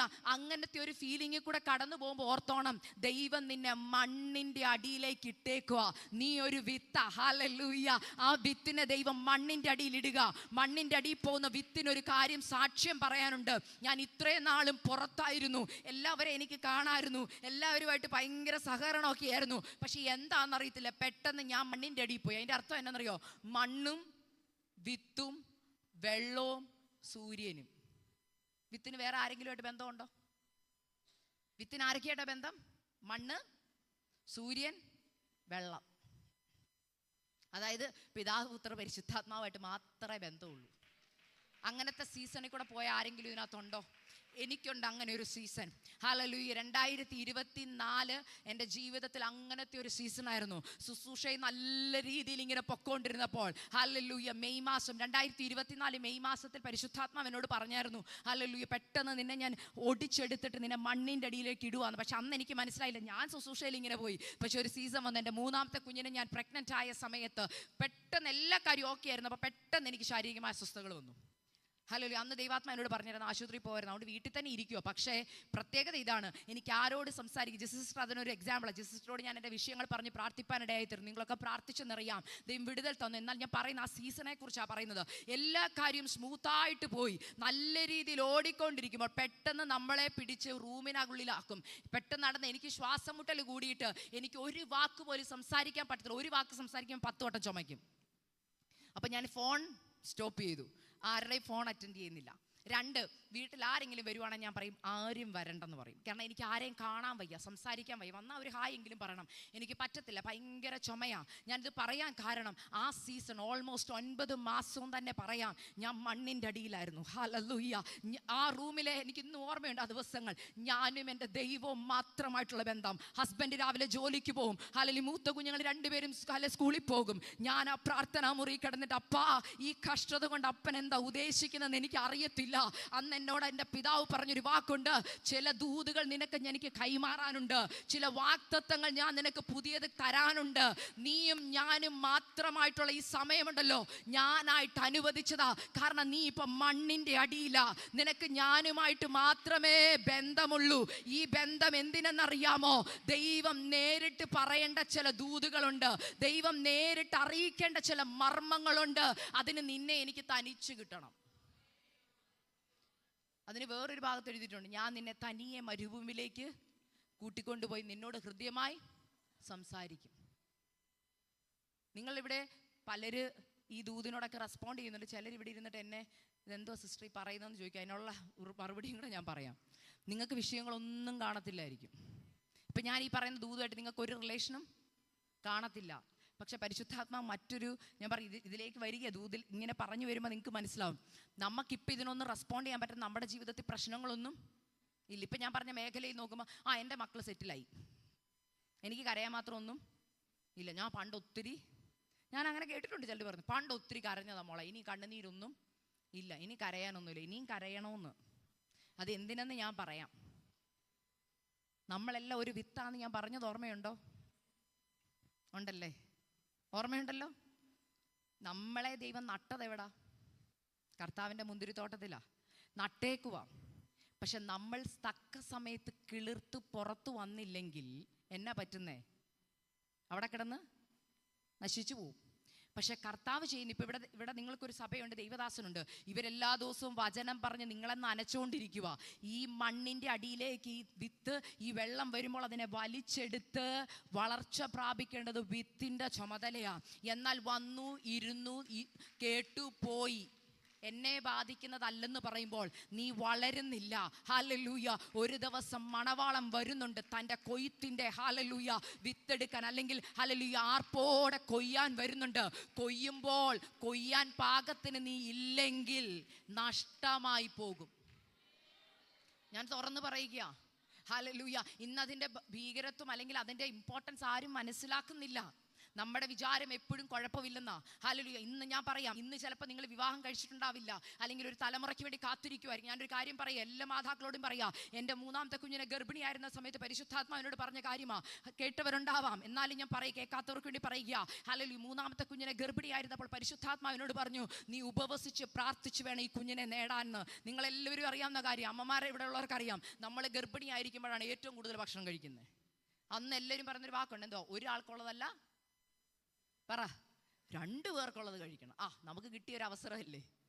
എന്നാൽ ആ സമയത്ത് കർത്താവ് എന്നോട് പറയുക, അതായത് കർത്തൃത്വം നടത്തുന്നവൻ എന്നോട് പറയുക, ഈ കുഞ്ഞിൻ്റെ കർത്താവ് ഞാനാണെങ്കിൽ, നിന്റെ കർത്താവ് ഞാനാണെങ്കിൽ, ഇത് ഞാൻ പറയുമ്പോൾ ഞാൻ എൻ്റെ ശരീരത്തിൻ്റെ അവസ്ഥ കൂടെ ഞാൻ പറയാം. എനിക്ക് ലോ ബ്ലഡ് പ്രഷറാ, എനിക്ക് ലോ ഷുഗറാ, എനിക്ക് എഴുന്നേറ്റ് നിൽക്കാൻ ആരോഗ്യമില്ല, തല കറങ്ങുന്നുണ്ട്. ഹല്ലേലൂയ. ആ സമയത്താ പരിശുദ്ധാത്മാവ് എന്നോട് പറയുന്നത്, ഇത് വാഗ്ദത്ത തലമുറയെ നിന്റെ വയറ്റിനുള്ളിൽ കിടക്കുന്നത്, ഈ തലമുറയെ നേടണമെങ്കിൽ നീ ഉപവസിച്ച് പ്രാർത്ഥിക്കണമെന്ന് പറഞ്ഞു. ഇത് പരിശുദ്ധാത്മാവിൻ്റെ കാതുകളിൽ പറഞ്ഞ് അന്ന് രാത്രി ഞാൻ കർത്താവിനോട് ചോദിച്ചു, കർത്താവേ, എന്തുവാ ഈ പ്രഗ്നൻസി മാത്രം ഇത്ര പ്രത്യേകത? കർത്താവ് പറഞ്ഞു, ഈ തലമുറ ജനിച്ച് വളർത്തപ്പെടേണ്ടത് ഹല്ലേലൂയ അധർമ്മമൂർത്തി, ഹല്ലേലൂയ, അല്ലെങ്കിൽ ഹല്ലേലൂയ അധർമ്മം പെരുകുന്ന സമയത്താ. അവന്റെ മേലുള്ള അഭിഷേകത്തെ ജ്വലിപ്പിക്കേണ്ടത് പുറത്തു വന്നിട്ടല്ല. അമ്മമാർ അഭിഷേകത്തിൽ നിറഞ്ഞാൽ ഉദരത്തിനകത്ത് കിടക്കുന്ന തലമുറകളുടെ മേൽ ആ അഭിഷേകം പകരപ്പെടും. ഹല്ലേലൂയ. പലപ്പോഴും പലർക്കും അത് അറിയത്തില്ല. പലരും കുഞ്ഞുങ്ങൾ ജനിച്ചു കഴിയുമ്പോഴാണ് കരയുന്നത്. അല്ല മാതാക്കളെ, നിങ്ങളുടെ ഉദരത്തിൽ ഒരു കുഞ്ഞ് ഉരുവാകുമ്പോൾ നീ ആത്മാവിൽ ആരാധിച്ചാൽ, നീ ആത്മാവിൽ പ്രാർത്ഥിച്ചാൽ, നിന്റെ മേൽ പകർന്ന അഭിഷേകം ആ തലമുറകളിലേക്ക് പകരപ്പെടും. ഹല്ലേലൂയ. ഞാനിതിനൊക്കെ സാക്ഷി അതുകൊണ്ടാണ് പറയുന്നത്. ഹല്ലേലൂയ. എൻ്റെ പൈതൽ ഉദരത്തിൽ ജനിച്ച സമയം തൊട്ട് കർത്താവ് പറഞ്ഞു, ഇവൻ്റെ ഓരോ കാര്യവും ഞാൻ നിർണയിക്കും. ഞാൻ പറയുന്നതിന് ഇടത്തോട്ടോ വലത്തോട്ടോ നീ മാറരുതെന്ന് പറഞ്ഞു. ഞാനിത് പറയുന്നത് നിങ്ങൾക്ക് എത്ര പേർക്ക് സീരിയസ് ആയിട്ട് അറിയാവുന്ന അറിയത്തില്ല. അമേരിക്കയിലുള്ളവർക്ക് അറിയാം. ഹല്ലേലൂയ. ഞാനൊരു ഹോസ്പിറ്റലിൽ പോയിട്ടില്ല. അമേരിക്കയിൽ മെഡിക്കൽ ചെക്കപ്പ് കമ്പൽസറിയാ. ഹല്ലേലൂയ. എന്നെ പലരും അത് പറഞ്ഞ് പേടിപ്പിച്ചു. ഹല്ലേലൂയ, സിസ്റ്ററെ അങ്ങനെ ചെയ്യരുത്, വിശ്വാസം നല്ലതാ, ബുദ്ധി കുഞ്ഞുങ്ങൾ ആവരുത്. ഹല്ലേലൂയ, പലത് പറഞ്ഞു. പ്രാർത്ഥനാ മുറി കയറുമ്പോൾ പരിശുദ്ധാത്മാ പറയാ, ഹോസ്പിറ്റലിൽ നീ പോകരുത്. വ്യക്തമായിട്ട് ദൈവശബ്ദം കേട്ടതാ ഞാൻ. ഹല്ലേലൂയ. ഹോസ്പിറ്റലിൽ പോകരുത്. എൻ്റെ ഹസ്ബൻഡ് നേഴ്സാ, ഞാൻ നേഴ്സാ, എൻ്റെ അനിയത്തിൻ്റെ ഹസ്ബൻഡ് ഡോക്ടറാ, എൻ്റെ അനിയൻ ഡോക്ടറാ. അങ്ങനെ നോക്കിയ എല്ലാ മെഡിക്കൽ പ്രൊഫഷണൽസാ. അല്ലെങ്കിൽ പലര് കേട്ടിട്ട് പറഞ്ഞു, സിസ്റ്ററെ ബുദ്ധി കുഞ്ഞുങ്ങളാവരുത്, കുഞ്ഞിനെ പോയി ചെക്കപ്പ് ചെയ്യണം. എന്തുകൊണ്ട് ഈ ശ്വാസമുട്ടൽ എന്ന് കണ്ടുപിടിക്കണം. പക്ഷെ പരിശുദ്ധാത്മാവിനോട് പറഞ്ഞു, ഈ ശ്വാസമുട്ടലിന് ഞാൻ വെച്ചിരിക്കുന്ന ഹല്ലേലൂയ ഒരു ഉദ്ദേശമുണ്ട്. അത് നിന്റെ ജീവിതത്തിൽ നടക്കണമെങ്കിൽ ഞാൻ പറയുന്നത് അനുസരിക്കണം. ഹല്ലേലൂയ. അനുസരിക്കാൻ അല്പം പ്രയാസമുണ്ട്, ഇല്ലെന്നല്ല ഞാൻ പറയുന്നത്. ഉപവാസം തുടങ്ങി. ഹല്ലേലൂയ. കുഞ്ഞിനെ 3 മാസം ഉള്ളപ്പോൾ ഞാൻ തുടങ്ങി ഉപവാസമാ. ഹല്ലേലൂയ. ഉപവാസം തുടങ്ങി. ഹല്ലേലൂയ.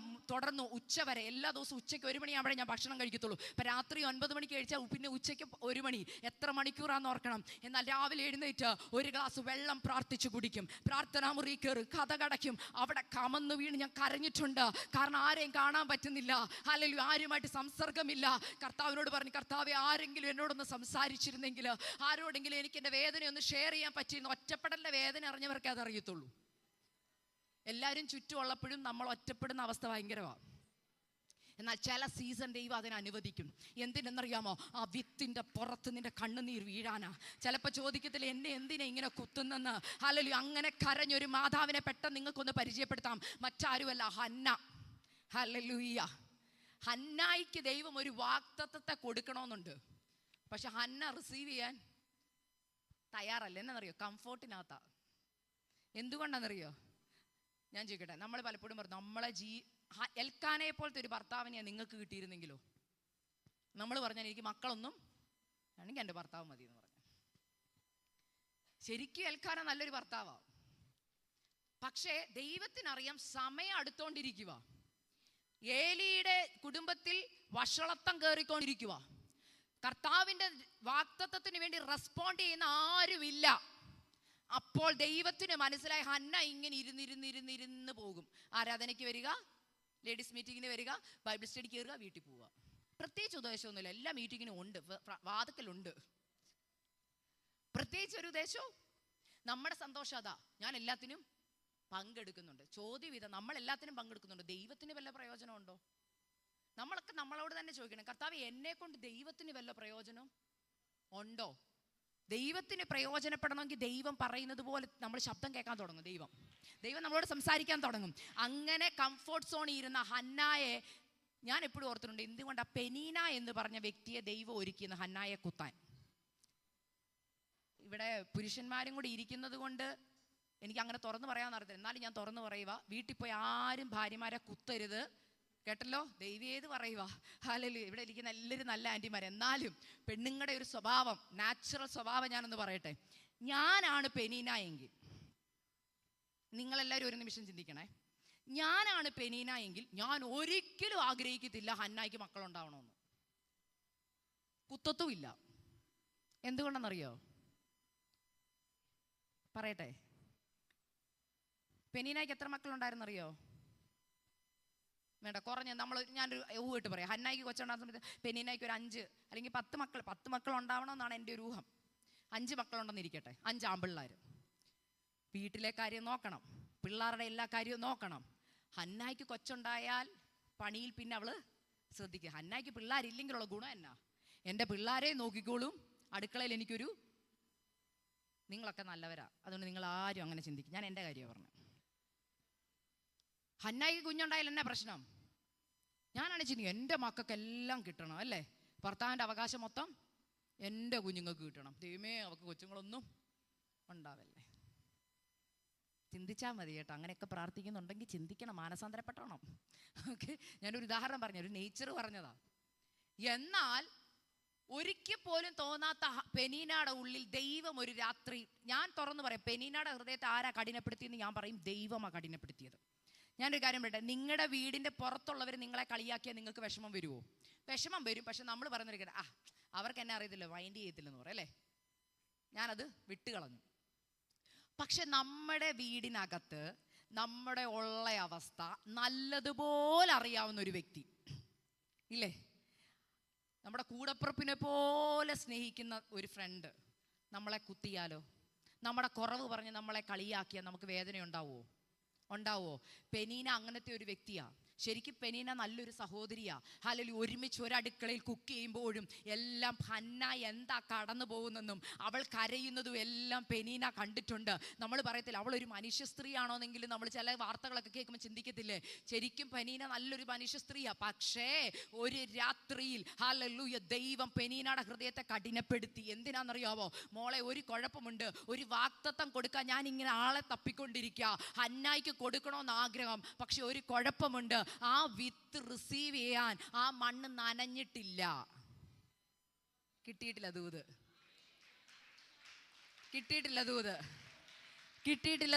കിട്ടിയവരുണ്ടോ? ആ മണ്ണിങ്ങനെ ഉറച്ചിരിക്കുക. ഹല്ലേലൂയ. കംഫോർട്ട് സോണിൽ ഇരിക്കുക. ഹല്ലേലൂയ. ദൈവത്തിന് മനസ്സിലായി ഈ മണ്ണിനെ അകം പുറമൊന്ന് ഇളക്കണമെങ്കിൽ ചിലതൊന്ന് കുത്തണം. അതിന് ദൈവം പെനീനയുടെ ഹൃദയത്തെ കഠിനപ്പെടുത്തി. പെനീന രാവും പകലും ഹന്നായെ കുത്താൻ തുടങ്ങി. കൂടി വന്നപ്പോൾ ഹന്നായ്ക്ക് ഒരു കാര്യം മനസ്സിലായി, എൻ്റെ മേൽ വാഗ്ദത്തം നിറവേറണമെങ്കിൽ ഞാൻ കരയണം. എവിടെ പോയി കരയണമെന്നറിയാമോ? ആലയത്തിൽ പോയി കരയണം. അവൾ ദൈവാലയത്തിലേക്ക് ഓടി. ഇനി ആ കണ്ണുനീരിന്റെ അവസ്ഥ ഞാനൊന്ന് പറയാം. ദൈവം റെഡിയാ അല്ലേ? എവിടെ ദൂത് വെച്ചിരുന്നേ? ഏലിയുടെ അടുക്കൽ. ഈ വിത്ത് എന്നാ റെഡിയായേ? നേരത്തെ റെഡിയായത്. ഹന്ന, നിനക്ക് നേരത്തെ പ്രാപിക്കായിരുന്നു. പക്ഷെ പ്രാപിക്കാൻ പറ്റാഞ്ഞ എന്തുകൊണ്ടാ? പറ, എന്തുകൊണ്ടാ പ്രാപിക്കാൻ പറ്റാഞ്ഞേ? കുത്താൻ ആരും ഇല്ലായിരുന്നു.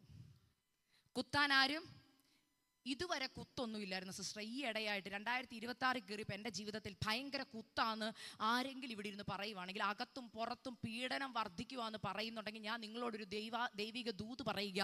എവിടെയോ ഒരു വാഗ്ദത്തം നിനക്ക് ദൈവം കൈമാറാനുണ്ട്. ആ വാഗ്ദത്തത്തിന് വേണ്ടി നിന്റെ നിലത്തെ ദൈവം ഉഴുതു മറിക്കുകയാ. ഓരോ കുത്ത് കിട്ടുമ്പോഴും നിന്റെ ഹല്ലേലൂയ ഹൃദയത്തിൻ്റെ ഹല്ലേലൂയ അകത്തെ ദൈവം ഹല്ലേലൂയ ഉഴുതു മറിക്കുകയാ. ആ വാഗ്ദത്തത്തെ നിനക്ക് കൈമാറാനുണ്ട്. അത് വെറും ഒരു വാഗ്ദത്തമല്ല. ഓർക്കണം, കുത്തുകിട്ടി ഹന്ന ചെന്ന് ആലയത്തിൽ പോയി കരഞ്ഞപ്പം അവിടെ ഒരു കാര്യം എടുത്തെഴുതിയിരുന്നു. എനിക്ക് ഭയങ്കര ഇഷ്ടമാണ്. വാക്കുകളൊന്നും ഉണ്ടായിരുന്നോ? ഏതെങ്കിലും വാക്കുണ്ടായിരുന്നോ? ഇല്ല, ഒരു വാക്കുമില്ല. പിന്നെ അവിടെ എന്താ എഴുതിയിരിക്കുന്നേ? കരച്ചിലും. അങ്ങനെ പ്രാർത്ഥിച്ചവർ എത്ര പേരുണ്ട്? ചർച്ചിൽ വന്ന് പ്രാർത്ഥിക്കാൻ പാസ്റ്റർ പറഞ്ഞു. ഭയങ്കര പ്രാസം ഒപ്പിച്ച് പ്രാർത്ഥിക്കുക. ഹൃദയത്തിൽ വേദന ഉള്ളവർക്ക് പ്രാസം വരുമോ ചേച്ചി? വരുമോ ചേച്ചി സിസ്റ്ററെ? വാക്കുകളൊക്കെ നല്ല ഗ്രാമർ, മലയാളത്തിലെ നല്ല കട്ടികട്ടി ഭാഷയിലൊക്കെ പ്രാർത്ഥിക്കാൻ വേണ്ടിയാണ് വന്നത്. പക്ഷെ പ്രാർത്ഥിക്കാൻ അങ്ങോട്ട് പരിശുദ്ധ ദൈവമേ സ്വർഗീയ പിതാവേ എന്ന് പറഞ്ഞത് മാത്രമേ ഓർമ്മയുള്ളൂ. ഹൃദയത്തിനകത്തുനിന്ന് വേദന ഇങ്ങോട്ട് വന്നിട്ട് പൊട്ടിയിട്ട് വാക്കുകളൊന്നുമില്ല. ലാസ്റ്റ് ആമേൻ പറഞ്ഞു നിർത്തി. അപ്പം നമ്മളൊരു ചിന്ത, ഈ സിസ്റ്റർ എന്തോ ഈ കാണിക്കുന്നത്? ഈ പ്രാർത്ഥന സ്വർഗം പറ പറ കേട്ടില്ല. പക്ഷെ ആ പ്രാർത്ഥന സ്വർഗം കേൾക്കുവോ? കേൾക്കും. എന്തുകൊണ്ടെന്നറിയാവോ? ആ നിലം നനഞ്ഞു. പറയുന്നത് മനസ്സിലായോ? നിലം, ഹല്ലേലൂയ, ആ കെട്ടി ഉറച്ചിരുന്ന നിലം ഉഴുതു മറിക്കത്തക്ക രീതിയിൽ, അതിനെ നനയ്ക്കത്തക്ക രീതിയിൽ ഹന്നായുടെ ഹൃദയം പൊട്ടി പൊട്ടി. ഹൃദയത്തിൽ അവൾ പെനീന പറഞ്ഞ ഓരോ വാക്കും ഓർത്തോർത്ത് അവൾ കരഞ്ഞപ്പോൾ, ഹല്ലേലൂയ, ആ വിത്തിടാൻ പാകത്തിന് ആ നിലം ഒരുങ്ങി കഴിഞ്ഞിട്ടാ. ഞാനിപ്പോ ഒന്ന് പോയി ആൻറ്റിയോട് ചോദിച്ചില്ലേ, മണ്ണെടുത്തിട്ട് പാവയ്ക്ക കുരു ഇട്ടു, അല്ലെങ്കിൽ കുരു ഇട്ടിട്ട് അടച്ചു പിന്നെ വെള്ളം ഒഴിച്ചെന്ന്. പക്ഷെ ഞാൻ കണ്ടിരിക്കുന്ന ഒരു രീതിയുണ്ട്, അതാ ഞാൻ ഇപ്പോൾ പറഞ്ഞു വരുന്നത്. ചിലരുണ്ട് വെള്ളം ആദ്യം ഒന്ന് ഒഴിച്ചിട്ട്, കാരണം അല്ലെങ്കിൽ കുത്തിക്കൊണ്ടിരിക്കേണ്ടി വരും. എന്നിട്ട് എന്ത് ചെയ്യും? അതിനെ ഒന്ന് ഇളക്കും. ഹന്നയുടെ ജീവിതത്തിൽ ഹന്ന അതാ ചെയ്തേ. കരഞ്ഞ് നിലം ഒരുക്കി റെഡിയായിട്ട് പുറത്തോട്ട് വന്നപ്പോൾ ഉണ്ടല്ലോ, ദാണ്ട് വരുന്നു മറുപടി. ഏലി പറയാ, മോളെ നിന്റെ നിലം റെഡിയായി കേട്ടോ. ദൈവം ഇപ്പൊ എന്നോട് സംസാരിച്ചു. എന്താ അത്? അടുത്ത ആണ്ടിൽ ഈ സമയത്ത് നിന്റെ ഉദരത്തിൽ ഒരു തലമുറ ജനിക്കുമെന്ന. ആ തലമുറ വെറും ഒരു തലമുറയല്ല. ഹല്ലേലൂയ, ഈ കാലഘട്ടത്തിൽ ദൈവം ഉപയോഗിക്കുന്ന ഒരു ശമൂവേല ഉദരത്തിൽ കിടക്കുന്നത് വെറും ഒരു പ്രവാചകൻ അല്ല കേട്ടോ. അനേക രാജാക്കന്മാരെ വാഴിക്കുന്ന പ്രവാചകൻ. നിനക്ക് സാധാ ഒരു വിത്ത് മതിയെങ്കിൽ നീ സാധാരണ രീതി കരഞ്ഞാ മതി. എന്നാൽ ചില മാതാക്കളുണ്ട്, ഹല്ലേലൂയ, രാവും പകലും അവരുടെ കട്ടിലുകൾ, അവരുടെ തലയിണകൾ നനഞ്ഞുകൊണ്ടിരിക്കുകയാ. ദൈവമക്കളെ, ഹല്ലേലൂയ, തലയിണ നനഞ്ഞു കുതിർന്നിട്ട്, ഹല്ലേലൂയ, കർത്താവേ എൻ്റെ ഈ വാഗ്ദത്തത്തിന് വേണ്ടിയാണ് ഞാൻ ഈ കണ്ണുനീരൊഴുക്കുന്നത്. പരിശുദ്ധാത്മാവ് പറയുക, മോളെ നിന്റെ ഓരോ കണ്ണുനീരും ഞാൻ എൻ്റെ തുരുത്തിയിൽ സൂക്ഷിച്ചു വെച്ചിട്ടുണ്ട് കേട്ടോ.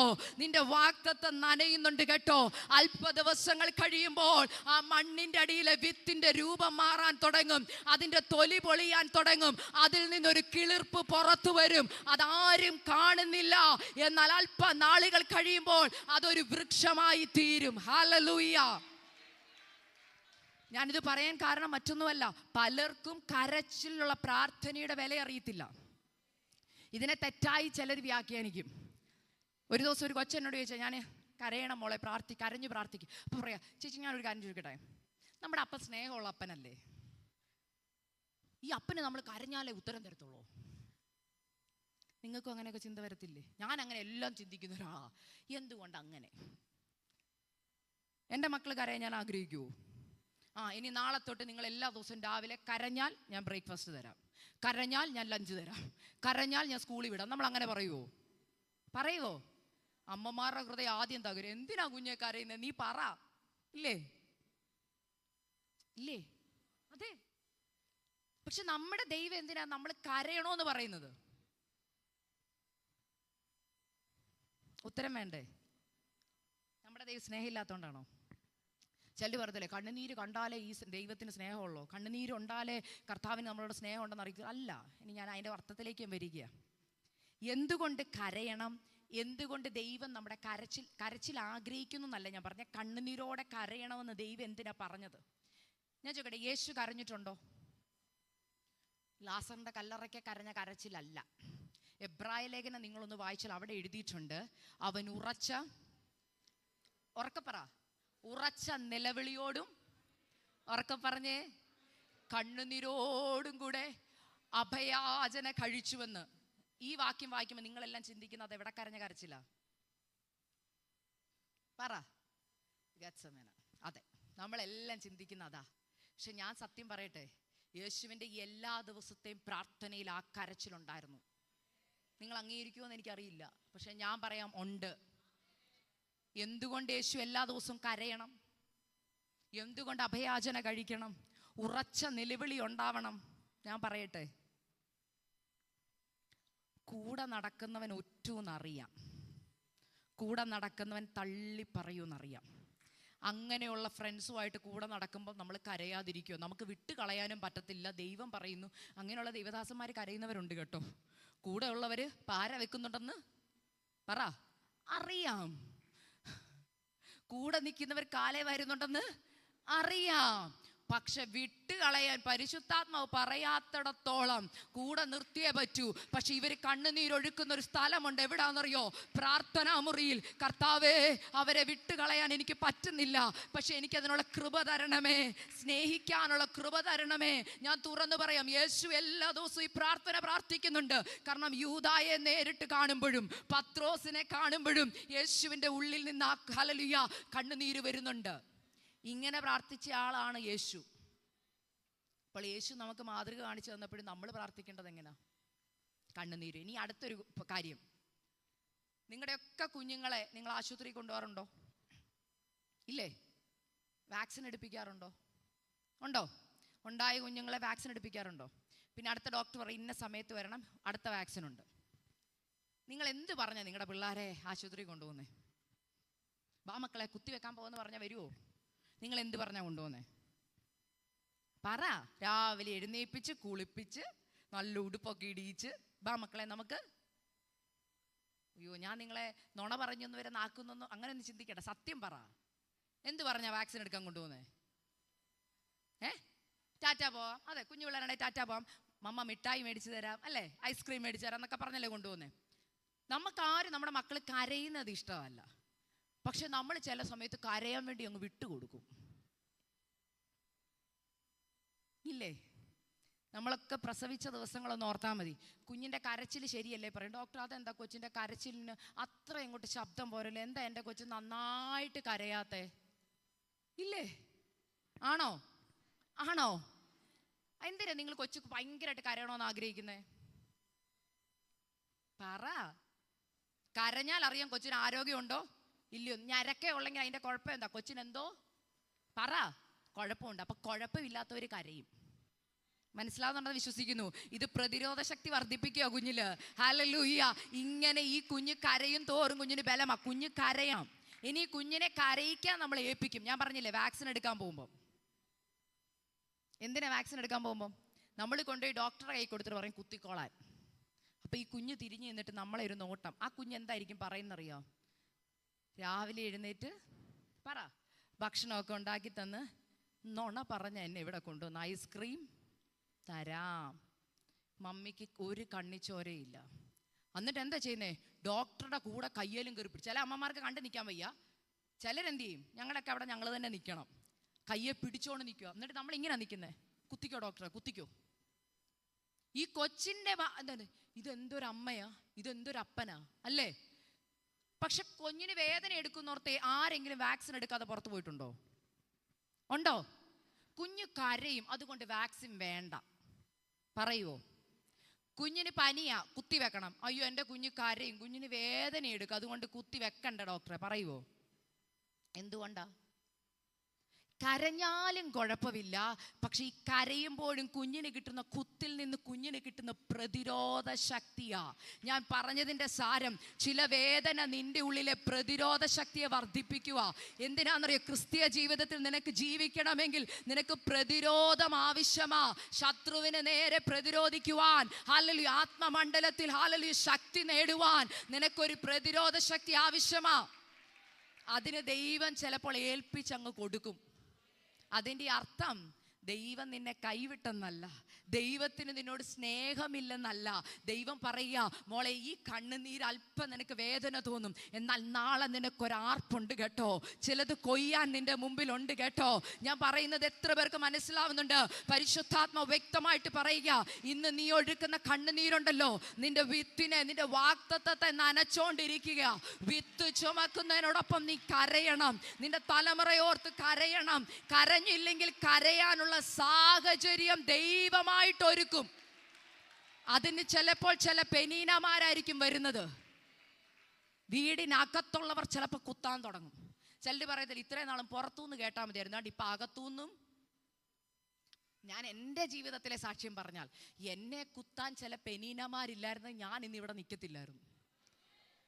ഞാൻ പണ്ടൊക്കെ എനിക്ക് എൻ്റെ ജീവിതത്തിൽ എന്നെ കുത്തിയവരോടൊക്കെ എനിക്ക് ഭയങ്കര ദേഷ്യവും വെറുപ്പുമായിരുന്നു. അവരുടെ പേര് കേട്ടാ വെറുപ്പ്, ദേഷ്യം. എന്നാൽ ഇന്ന് എൻ്റെ പ്രാർത്ഥനയിൽ ഏറ്റവും കൂടുതൽ ഞാൻ നന്ദി പറയുന്നതും ഏറ്റവും കൂടുതൽ പ്രാർത്ഥിക്കുന്നതും അവരെ ഓർത്ത. കാരണം കർത്താവേ, അവരന്ന് എന്നെ കുത്തിയില്ലായിരുന്നെങ്കിൽ ഞാൻ കരയത്തുമില്ലായിരുന്നു. ഈ നന്മകൾ, അതായത് ഞാൻ ഉദ്ദേശിച്ച ദൈവം ആഗ്രഹിക്കുന്നവണ്ണം ഞാൻ ആവത്തില്ലായിരുന്നു. ഉദ്ദേശം മനസ്സിലായെന്ന് വിശ്വസിക്കുന്നു. ഈ വിത്ത് മണ്ണിൻ്റെ അടിയിൽ എന്ത് ചെയ്യണം? കിടക്കണം. എത്ര ദിവസം? അത് വിത്ത് ഏതിൻ്റെ എന്ന് പോലെ ഇരിക്കും. ചിലർ പുല്ലിൻ്റെ വിത്ത് പോലെ, ഇന്നിട്ടാ നാളെ പുറത്ത് വന്നിരിക്കും. വന്നില്ലേ പിന്നെ അങ്ങോട്ട് സങ്കടമാണ്. ഇതെന്താ പെട്ടെന്ന് മുളയ്ക്കും. ഇപ്പം കണ്ടില്ലേ, പ്ലാവൊക്കെ കണ്ടിട്ടില്ലേ, ഇത്ര മാസത്തിനുള്ളിൽ. പക്ഷെ പണ്ടത്തെ ചക്കയുടെ രുചിയുണ്ടോ? ചക്കയെന്നാ പക്ഷെ അതിൻ്റെ പേരല്ലേ. ഇന്ന് ചിലരങ്ങനെ, സിസ്റ്റർ ഇപ്പം പ്രാർത്ഥിച്ചാൽ നാളെ എനിക്ക് ഉത്തരം തരണം. ഇപ്പം ഇവിടെ പറയും, പാസ്റ്റർ പറയും, ഇല്ല അല്പസമയമുണ്ട്, എന്നാൽ അടുത്ത ചർച്ചിലൊന്ന് പോയി പ്രാർത്ഥിപ്പിച്ച് നോക്കാം, ഇല്ലേ? എന്നാൽ കർത്താവ് പറയാ, നീ ക്ഷമയോടെ മണ്ണിൻ്റെ അടി വെയിറ്റ് ചെയ്താലുണ്ടല്ലോ, ക്ഷമയോടെ വെയിറ്റ് ചെയ്യുമ്പോൾ കിട്ടുന്ന മറുപടിക്ക് അതിൻ്റെതായ ഹല്ലേലൂയ ഗുണങ്ങളുണ്ട്, അതിൻ്റെതായ മഹത്വമുണ്ട്. ഇല്ലെങ്കിൽ എന്ത് സംഭവിക്കുന്നറിയോ? പെട്ടെന്ന് കിളിർത്ത് വാടിപ്പോകുന്നത് പോലാവും വിത്ത്. ഇനി അടുത്തൊരു ഭാഗം ഞാൻ പറയാം, മണ്ണിൻ്റെ അടിയിലെ സീസണെ കുറിച്ച് ഞാൻ ഒന്നും കൂടെ ഒന്ന് പറഞ്ഞിട്ട് പോവാം. ചിലരുടെ ജീവിതത്തിൽ മണ്ണിൻ്റെ അടിയിലുള്ള സീസൺ വർഷങ്ങളോളമായിരിക്കും. അങ്ങനെയുള്ള ഒരാളെയും കൂടെ ഞാൻ പരിചയപ്പെടുത്താം. ആരാന്നറിയോ? യോസഫ്. ഏകദേശം പൊത്തിഫേറിന്റെ വീട്ടിൽ നിന്ന് അദ്ദേഹത്തെ ഹല്ലേലൂയ ജയിലിൽ കൊണ്ട് ഏകദേശം 13 വർഷത്തോളം അദ്ദേഹം എവിടെ ആയിരുന്നു? പറ. നമ്മൾ പറഞ്ഞ മണ്ണിൻ്റെ അടിയിൽ, എന്നുവെച്ചാ തടവറയിൽ. ഈ തടവറയിൽ യോസഫ് എന്താ ചെയ്തുകൊണ്ടിരുന്നത്? പറ. പാട്ടുപാടി പ്രാർത്ഥിച്ചുകൊണ്ടിരുന്നു. നമ്മളായിരുന്നു എന്ത് ചെയ്തേനെ? വാക്തത്വം കേട്ട് വാക്തത്വം പറഞ്ഞ ദിവസം തുടങ്ങിയ കഷ്ടതയാ. ഇപ്പതേ ഞാനും കൂടെ പ്രസംഗിച്ച് കഴിയുമ്പോൾ ഇന്ന് എല്ലാവരും തീരുമാനമൊക്കെ കൊടുക്കും, ഇന്ന് ഞാൻ ബൈബിളിൻ്റെ പറയിലല്ല, ഇനിയും തൊട്ട് ഞാൻ വിത്ത് ചുമന്നുകൊണ്ട് നടക്കാൻ പോവാ, കരയാൻ പോവാ, പ്രാർത്ഥിക്കാൻ പോവാ. അങ്ങോട്ട് വീട്ടിലോട്ട് ചെല്ലുമ്പോൾ ദാണ്ട് ചിലപ്പോൾ തടവറയായിരിക്കാം, ചേട്ടന്മാരെടുത്ത് പൊട്ടക്കിണറ്റിലിടുമായിരിക്കും. അപ്പോൾ പറയും, അല്ലേലും എനിക്ക് ഇതായിരുന്നെന്നറിയാം, അല്ലേലും എനിക്ക് ഇങ്ങനെയൊക്കെ വരുമെന്ന് അറിയാം. അപ്പം പ്രശ്നമാണ്. എന്നാൽ ഇവിടെ ഒരു യോസഫ് ഉണ്ട്, 17 വയസ്സേ ഉള്ളൂ. ആ 17 വയസ്സുള്ള യോസഫിൻ്റെ പക്വത നിങ്ങൾ മനസ്സിലാക്കണം. എന്തായാലും അറിയാതെ ചേട്ടന്മാരോട് പറഞ്ഞു പോയി. അവർ പിടിച്ച് എവിടെ ഇട്ടു? മണ്ണിൻ്റെ അടിയിൽ ആദ്യം ഇടൂ. എപ്പോഴാ? പൊട്ടക്കിണറ്റിലിട്ടു. പൊട്ടക്കിണറ്റിൽ നിന്ന് പൊക്കി വീണ്ടും എവിടെ കൊണ്ടുവന്നു? അതാ പറഞ്ഞു, ചിലർക്കുണ്ട് കുറച്ച് നേരം 2-3 വർഷം കഷ്ടതയായിരിക്കും, പിന്നെ കർത്താവ് ഒരു ഇച്ചിരി ഉയർച്ച കൊടുക്കും, പിന്നെ വീണ്ടും വലിയൊരു കഷ്ടതയിലോട്ട് കൊണ്ടിടും. അപ്പം നമ്മൾ ഓർക്കും, ഇതെന്തോ എൻ്റെ ജീവിതത്തിൽ മാത്രം എന്താ? ചിലർ പറഞ്ഞില്ലേ, ഒന്ന് പച്ച വെച്ചൊന്ന് കയറി വന്നാണ്ട് അടിച്ച് താഴോട്ടിട്ട്. ഓർത്തോണം, വാക്തത്വം വലുതാ, വാക്തത്വം വലുതാ, വാക്തത്വം വലുതാ. മണ്ണിൻ്റെ അടിയിലെ സീസൺ ദൈർഘ്യം കൂടുന്തോറും ഓർത്തോ, അകത്ത് കിടക്കുന്ന വിത്ത് സാധാ വിത്തല്ല. ഹല്ലേലൂയ. അനേകരുടെ മുമ്പിൽ ഫലഭൂഷ്ടിയായി നിൽക്കേണ്ട ഒരു വൃക്ഷമാ നീ. ഹല്ലേലൂയ. സാധാ വിത്താണെങ്കിൽ തീർന്നു. എന്നാൽ ഹല്ലേലൂയ, യോസഫിന് ഇത് അറിയായിരുന്നു, ഞാൻ സാധാ ഒരു സ്വപ്നമല്ല കണ്ട. ഇന്ന് ഞാൻ വണ്ടിയിൽ വന്നപ്പോൾ ഇങ്ങനെ പെട്ടെന്ന് എൻ്റെ ഉള്ളിൽ വന്നൊരു ചിന്തയാ, യോസഫ് തുടങ്ങിയത് സ്വപ്നത്തിലാ, അവൻ്റെ വാഗ്ദത്തം നിവർത്തി തീർന്നതും ഒരു സ്വപ്നത്തിലാ, ഇല്ലേ? അപ്പം നമ്മളെ ഏതിലാണ് നമ്മളെ ശത്രു വീഴ്ത്താൻ നോക്കിയത്? നമ്മളെ എന്തു പറഞ്ഞാണ് ആൾക്കാർ കളിയാക്കാൻ നോക്കിയത്? ഇപ്പം ചിലരുണ്ട്, ചിലർ പാടാൻ കയറുമ്പോൾ അവരെ പാട്ട്, എന്തോ പാടി ഈ പാട്ട്, എന്തോ പാട്ടാ നിങ്ങൾ പാടിയത്, അങ്ങനെ പറഞ്ഞിട്ടുണ്ടെങ്കിൽ നിങ്ങൾ ഓർത്തോ, നിങ്ങൾ വലിയ പാട്ടുകാരിയാവും. തുറന്ന് പറയുക. ഞാൻ പണ്ടൊരിടത്തെ ഒരു പ്രസംഗത്തിന് നിൽക്കുക വേദിയിൽ, താലന്ത് പരിശോധനയാ. പ്രസംഗം എല്ലാം കഴിഞ്ഞ് ഇറങ്ങി വന്നപ്പോൾ ഒരാൾ എന്നെ തട്ടിയിട്ട് ചോദിച്ചു, എന്തുവാ അവിടെ കിടന്ന് പറഞ്ഞത്? ഞങ്ങൾക്ക് മനസ്സിലായില്ല, ജഡ്ജസിന് മനസ്സിലായില്ല. ഞാൻ പറഞ്ഞു, പപ്പ എഴുതി തന്നത്. അതിൻ്റെ അറിയാനുണ്ടായിരുന്നു, കാണാൻ ആദ്യം ഇടയ്ക്കുള്ള ലൈൻ വിട്ടപ്പോൾ പോയി. അന്നേരം എന്നോട് പറഞ്ഞു, അറിയാവുന്ന പണിയെ ചെയ്യാവുള്ളൂ. നമ്മളോടൊക്കെ പറയാറില്ലേ? അങ്ങനെ പറഞ്ഞ അങ്കിളിനെ ഓർത്ത് ഞാൻ ഈ വേദിയിൽ ദൈവത്തെ സ്തുതിക്കുന്നു. അങ്ങനെയൊക്കെ പറയാൻ ആളുള്ളപ്പോഴാണ് നമ്മൾ ശക്തമായിട്ട് പ്രാർത്ഥിക്കുന്നത്. ആഹാ, ചേട്ടന്മാര് പറഞ്ഞു നീ ഭയങ്കര സ്വപ്നക്കാരനാന്ന്. സ്വപ്നത്തിന്റെ തലവനാക്കി. ഇപ്പൊ ആരുടെ സ്വപ്നമൊക്കെയാ വ്യാഖ്യാനിക്കുന്നേ? സാധാ ആൾക്കാരുടെ ഒന്നുമല്ല, രാജാക്കന്മാരുടെ സ്വപ്നങ്ങളൊക്കെയാ. മനസ്സിലായോ? കേന്ദ്രതലത്തിലെ സ്വപ്നങ്ങളൊക്കെയാ വ്യാഖ്യാനിക്കുന്നത്. നിങ്ങൾ പണ്ട് എനിക്കിട്ട പേരിന് നന്ദി. ശരിക്കും യോസഫ് ആർക്കാ നന്ദി പറയേണ്ടത്? പറ. സഹോദരന്മാർക്ക്. പുള്ളി അറിയാതൊന്ന് ചിലരെയൊക്കെ ഉണ്ട്, ആണ്ട പോകുന്നൊരു പാസ്റ്റർ കൊച്ചു പിള്ളേരെ വിളിക്കത്തില്ലേ? ചിലർ ആണ്ട് അവൻ ഭയങ്കര പ്രവാചകൻ, കൊച്ചു പിള്ളേരൊക്കെ ചുമ്മാ കളിയാക്കി വിളിക്കും, പക്ഷെ ഭാവിയിൽ അവരാരായിട്ട് നിൽക്കുമെന്നറിയോ? പാസ്റ്റർ. ചിലരുണ്ട് പാസ്റ്ററുടെ അമ്മാമ്മയാവുന്നൊക്കെ പറയും, ഇല്ലേ? അവളെ കണ്ട ഒരു പാസ്റ്റർ അമ്മാമ്മയുടെ ലുക്ക് ഉണ്ടെന്നൊക്കെ പറയും. അപ്പം പിള്ളേർക്ക് ഇഷ്ടപ്പെടത്തില്ല, പക്ഷെ നാളെ നോക്കി അവർ പാസ്റ്റർ അമ്മമാരാ ആക്കിയെടുക്കും. ഇന്ന് ചിലതിനെയൊക്കെ നോക്കി കളിയാക്കുമ്പോൾ സൂക്ഷിച്ച് കളിയാക്കിക്കോ. എന്തുവാ കളിയാക്കുന്നത്? സ്വർഗം അങ്ങ് എഴുതിയിടും. കർത്താവ് പറയും താങ്ക് യു പറഞ്ഞു തന്നതിന്. എന്താണെന്നറിയാമോ? ഞാൻ അതിനെ അങ്ങ് ഉറപ്പിക്കുക സീലിട്ട്. പണ്ട് നിങ്ങൾ പറഞ്ഞില്ലേ സ്വപ്നക്കാരനെന്ന്, ഹല്ലേലൂയ, ആ സ്വപ്നക്കാരനെ ഞാൻ മുദ്രയിട്ടേക്കുകയാ. ഇന്ന് രാജാക്കന്മാരുടെ സ്വപ്നങ്ങളെ വ്യാഖ്യാനിക്കുന്നവനാക്കി ഞാൻ അവനെ തീർക്കാൻ പോകുക. 13 വർഷം നീണ്ട 13 വർഷം അവൻ മണ്ണിന്റെ അടിയിൽ കിടന്നു. അതിൻ്റെ ഗുണം ഞാൻ പറയാം. മണ്ണിൻ്റെ അടിയിൽ കിടന്നിട്ട് ഇവനൊരു ഉയർത്തെഴുന്നേൽപ്പുണ്ടായിരുന്നു. ഇതിൻ്റെ ഇടയ്ക്ക് നമ്മളും ചെയ്യുന്നൊരു കാര്യമുണ്ട്. ഇടയ്ക്കിടയ്ക്കൊന്ന് തല പൊക്കി നോക്കും. ഞാൻ പണ്ട് എനിക്ക് ഓർമ്മയുണ്ട്, ജമന്തിയുടെ ഒരു ചെടി നട്ടത് എനിക്ക് ഓർമ്മയുണ്ട്. അതിൻ്റെ കുറച്ച് അരി ആദ്യം എനിക്കൊന്ന് 6ാം ക്ലാസ്സിൽ പഠിക്കുന്ന സമയത്താണ്. അപ്പം മമ്മി പറഞ്ഞു വിത്തിട്ടിട്ട് വെള്ളം ഒഴിച്ചാൽ മതി. ഞാൻ എല്ലാ ദിവസവും സ്കൂൾ കഴിഞ്ഞ് വരുമ്പോൾ നോക്കുമ്പം ഒന്നും പുറത്തില്ല. അപ്പം ഇതെവിടാണെന്നറിയാൻ ഒരു ഇഷ്ടികയൊക്കെ അവിടെ വെച്ചിട്ടുണ്ട്. പക്ഷേ ഒരു ദിവസം കഴിഞ്ഞു, 2 ദിവസം കഴിഞ്ഞു, 3 ദിവസം കഴിഞ്ഞു, ഒന്നും കാണാതെ വന്നപ്പോൾ ഞാൻ എല്ലാ ദിവസവും പോയി തുറന്നു നോക്കും. മനസ്സിലാകുന്നുണ്ടെന്ന് വിശ്വസിക്കുന്നു. എല്ലാ ദിവസവും ഒന്ന് തുറന്നു നോക്കും. എന്തിനാ? അതിനകത്ത് വല്ലതും ഉണ്ടോ നടക്കണ്ടേ? പുറത്തോ ഒന്നും അകത്തെന്താ നടക്കുന്നത് അറിയാനുള്ളൊരു ക്യൂരിയോസിറ്റി. അങ്ങനെയുള്ളവരുണ്ട്. ചിലപ്പം പ്രാർത്ഥനയുണ്ട് ഭയങ്കര ശക്തി, പക്ഷെ എന്നാലും പറയും എന്നാലും നമ്മൾ ചെയ്യേണ്ടത് ചിലത് ദൈവത്തിന് ചെയ്യാനുള്ള സമയമല്ല, നമ്മൾ ചെയ്യേണ്ടത് ചിലത് ചെയ്യണ്ടേ എന്നൊരു ചിന്ത. ചില വിഷയത്തിൽ ദൈവം മൗനമായിരിക്കാൻ പറഞ്ഞാൽ മൗനമായിട്ടിരുന്നോണം. ചില വിഷയത്തിൽ നീ ഒന്നും ചെയ്യണ്ട, ഞാൻ ചെയ്തോളാമെന്ന് ദൈവം പറഞ്ഞാൽ അത് ദൈവത്തിന് അങ്ങ് വിട്ടുകൊടുക്കണം. എൻ്റെ വിവാഹം അങ്ങനെ നടന്നതാ. ഞാൻ അതുവരെ M4 മാട്രിമോണിയിൽ ഇടുന്നു, അറിയാവുന്നിടത്തെല്ലാം വിട്ടു, ഒന്നും നടന്നില്ല. വരുന്നതിന് ആർക്കും നമ്മളെ വേണ്ട. നമ്മുടെ വിചാരം BSc നേഴ്സ് കഴിഞ്ഞ നാട് പറഞ്ഞു BSc നേഴ്സ് കല്യാണം കഴിഞ്ഞ ഉടനെ കല്യാണം നടക്കുന്നു. ചുമ്മാതാകട്ടെ മക്കളെ, ഇതൊന്നും കേട്ട് ആരും വിശ്വസിക്കരുത്. ദൈവം പറയുന്നതേ വിശ്വസിക്കാവുള്ളൂ. ഹല്ലേലൂയ, അല്ലേ? BSc നേഴ്സുമാരെ മാത്രം വേണ്ട ഒരു കാലമുണ്ടല്ലേ? എന്നാൽ ദൈവത്തിന് ഉദ്ദേശമുണ്ട് കേട്ടോ. ദൈവം മനസ്സ് വെച്ചാലേ ചിലതൊക്കെ നമ്മുടെ ലൈഫിൽ നടക്കത്തുള്ളൂ. അതാ പറഞ്ഞ യഹോവ സിയോന്റെ പ്രവാസികളെ മടക്കി വരുത്തണം, യഹോവ ചെയ്യണം.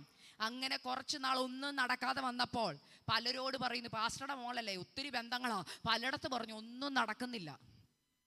അങ്ങനെ ഇരുന്നപ്പോൾ കുറച്ച് നാൾ കർത്താവ് മണ്ണിൻ്റെ അടി കൊണ്ടിട്ടു.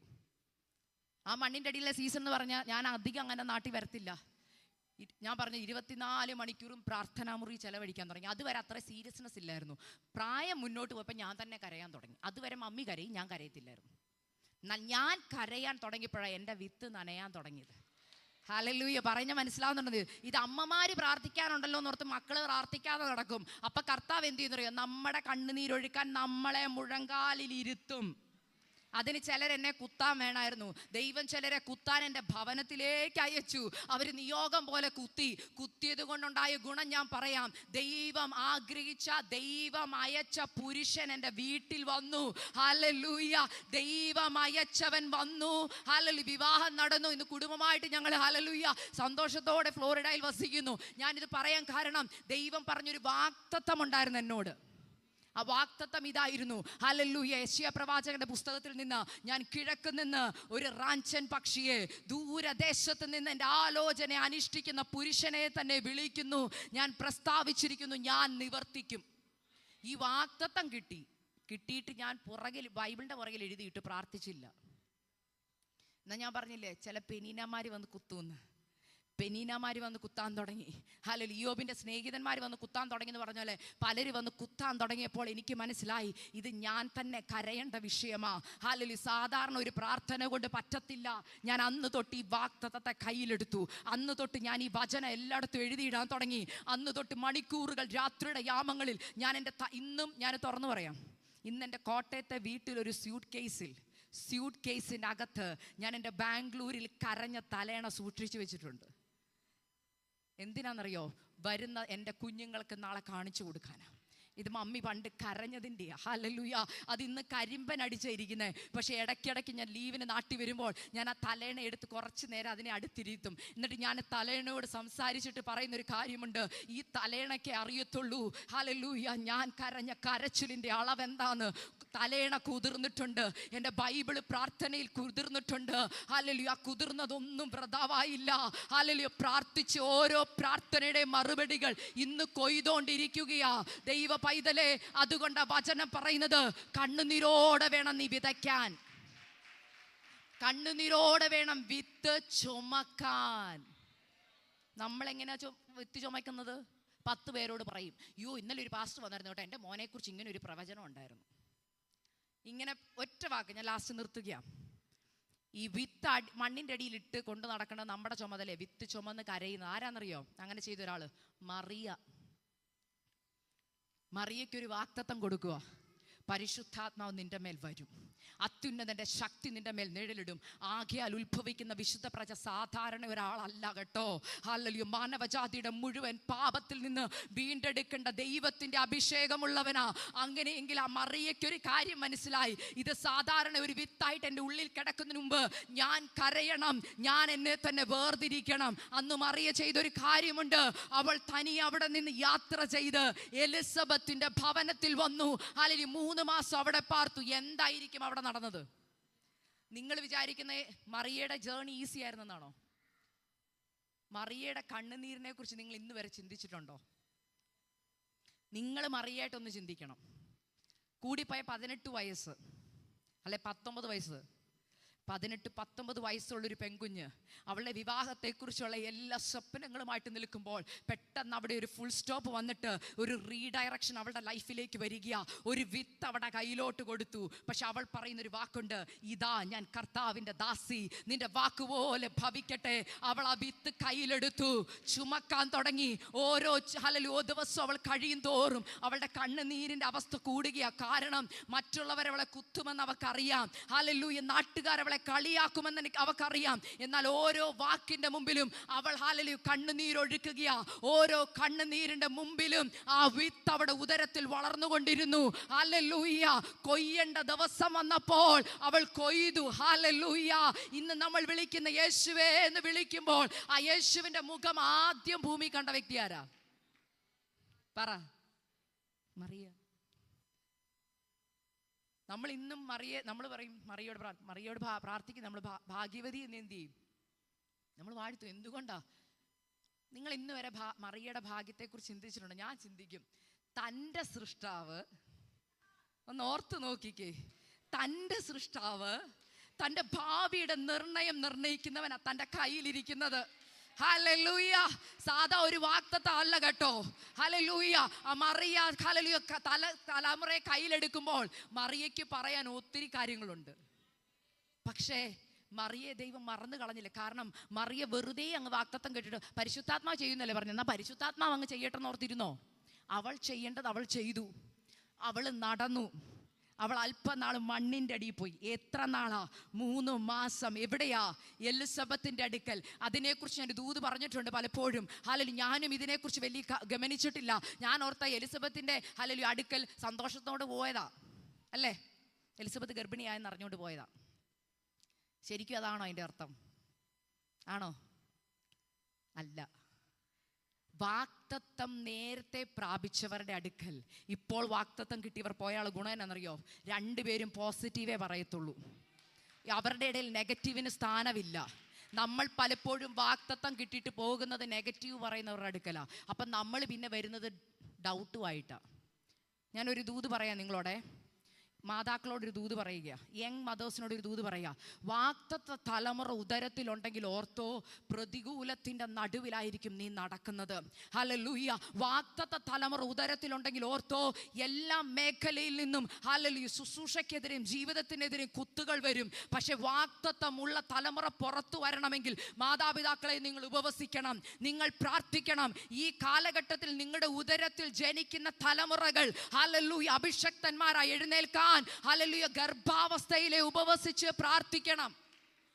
എന്നോട് പലരും പറഞ്ഞു ഉപവസിച്ചതുകൊണ്ട് പ്രാർത്ഥിച്ചതുകൊണ്ട് കുഞ്ഞിനധികം വെയിറ്റ് ഒന്നും കാണത്തില്ലെന്ന്. നിങ്ങളെല്ലാവരും കേൾക്കണം. ശരിയല്ലേ? ഉപവസിച്ച് പ്രാർത്ഥിച്ചാൽ എന്താ പറ്റുന്നേ? പ്രോപ്പറായിട്ട് ഭക്ഷണം കഴിച്ചാൽ എന്നാ പറ്റും? കുഞ്ഞിന് വേണ്ട ന്യൂട്രീഷൻ ഒന്നും കിട്ടത്തില്ല.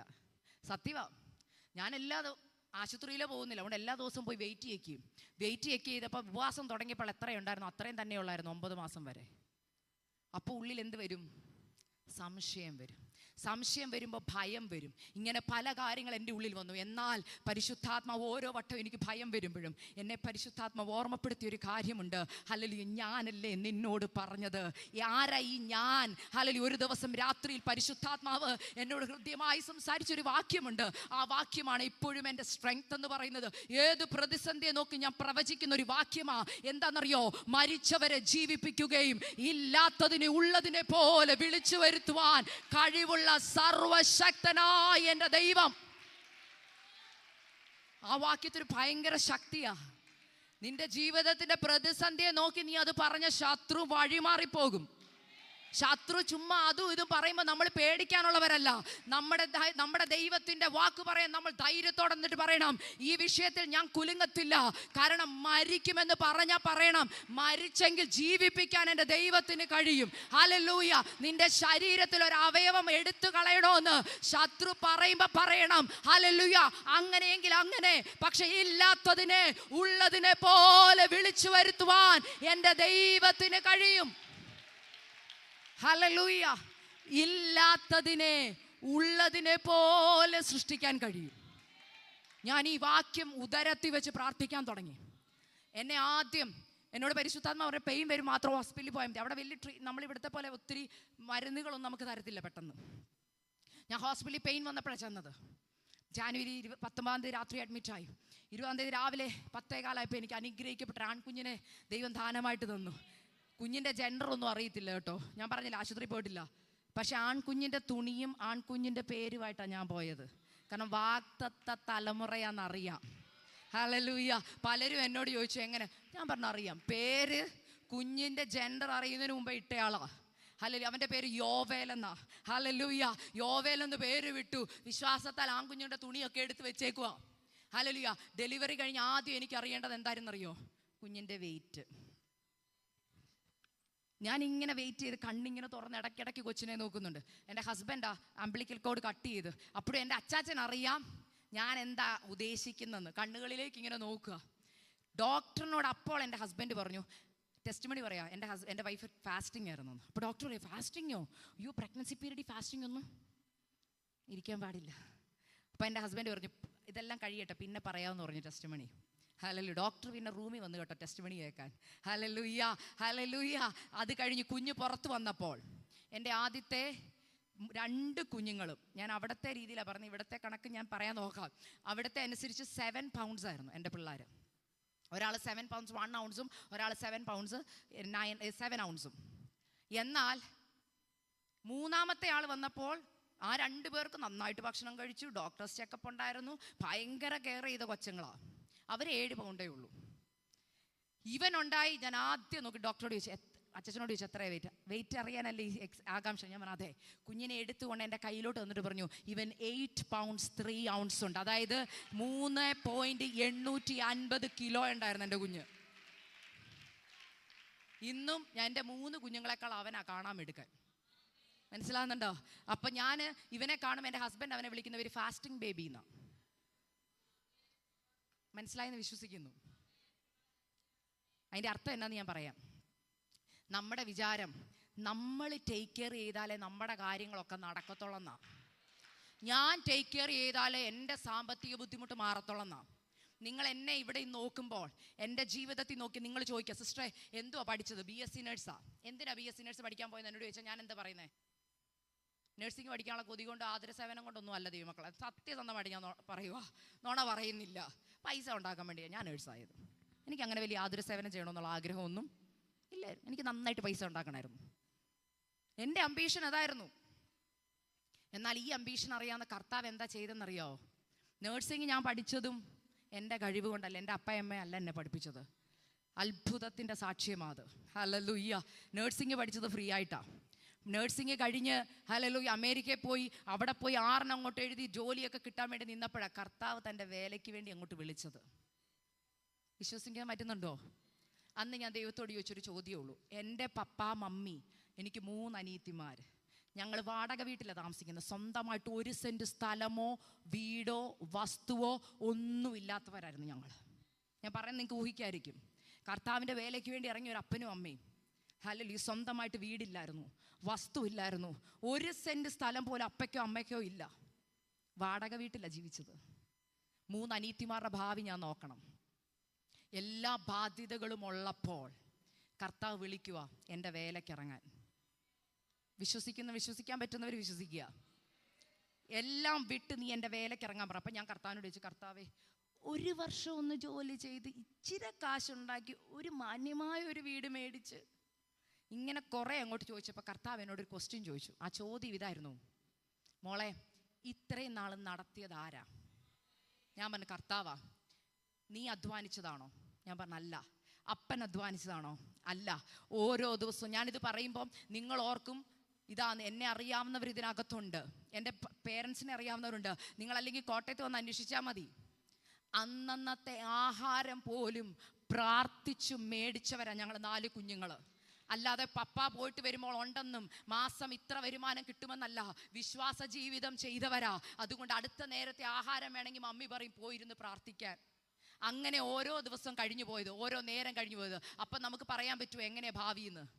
എന്നാൽ അമേരിക്കയിലെത്തി ഇപ്പം ജോലി ചെയ്ത് പൈസ ഉണ്ടാക്കാവുന്ന കർത്താവ് പറയുക എല്ലാം വിട്ട് എൻ്റെ വേലയ്ക്ക് ഇറങ്ങാൻ പറഞ്ഞു. ഭയങ്കര ബുദ്ധിമുട്ടായിരുന്നു. എന്നാൽ എനിക്ക് ഒരു കാര്യം മനസ്സിലായി, കർത്താവിൻ്റെ വേലയ്ക്ക് വേണ്ടി എന്നെ ഇറക്കുന്നുണ്ടെങ്കിൽ കർത്താവ് അനാഥരായി വിടത്തില്ല. കർത്താവ് പ്രൊവൈഡ് ചെയ്യുമെന്ന് എനിക്കറിയാമായിരുന്നു. ഞാൻ ഒരു ഒറ്റ കാര്യം നിങ്ങളോട് പറയുക, കണ്ണുനീരോടെ വിതയ്ക്കുന്നവർ ആർപ്പോടെ കൊയ്യും. ഞാനിത് ഭൗതികമായത് മാത്രമല്ല പറയുന്നത്. അങ്ങനെ ചിന്തിക്കരുത്. നാളെ എൻ്റെ കുഞ്ഞിൻ്റെ ഭാവി എന്താകും, ഹല്ലേലൂയ, ഞങ്ങളുടെ വീടിൻ്റെ അവസ്ഥ എന്താകും, ഹല്ലേലൂയ എന്ന് ചിന്തിക്കുന്നവരോട് പരിശുദ്ധാത്മാവ് പറയുക, നാളെയെക്കുറിച്ച് വിചാരപ്പെടരുതെന്ന് പറഞ്ഞ വ്യക്തി ആരെന്നറിയാമോ? ഒരു വാക്കുകൊണ്ട് സകലത്തെയും ഉളവാക്കിയവനാ. ഹല്ലേലൂയ.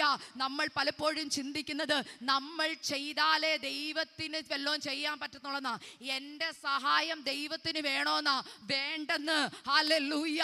ഒന്നുമില്ലാത്തതിനെ ഒരു വാക്കുകൊണ്ട് സൃഷ്ടിക്കുവാൻ എൻ്റെ ദൈവത്തിന് കഴിയുമെങ്കിൽ, ഹല്ലേലൂയ, നിന്റെ ജോലി ദൈവത്തിന് വിഷയമല്ല, സാലറി ദൈവത്തിന് വിഷയമല്ല, ഹല്ലേലൂയ, നിന്റെ തലമുറയുടെ എഡ്യൂക്കേഷൻ കർത്താവിന് വിഷയമല്ല. അവരെ രാജ്യങ്ങളിൽ എത്തിക്കുവാൻ ദൈവത്തിന്റെ ഒരു വാക്ക് മതി. ഹല്ലേലൂയ. ഞാൻ തുറന്നു പറയുക. അതുകൊണ്ട് കണ്ണുനീരോടെ വിതയ്ക്കുന്നവർ ആർപ്പോടെ കൊയ്യുമെന്ന് പറഞ്ഞിട്ട് കാര്യമില്ല. അവസാനത്തെ പറയണ്ടേ? അടുത്ത വാക്ക് എന്നാ പറഞ്ഞേ? ആർപ്പോടെ ഒരു കൊയ്ത്തുണ്ട്. അവരെങ്ങനെ കൊണ്ടുവരുന്നത്? കറ്റ ചുമന്നും ആർത്തും കൊണ്ടുവരുന്നു.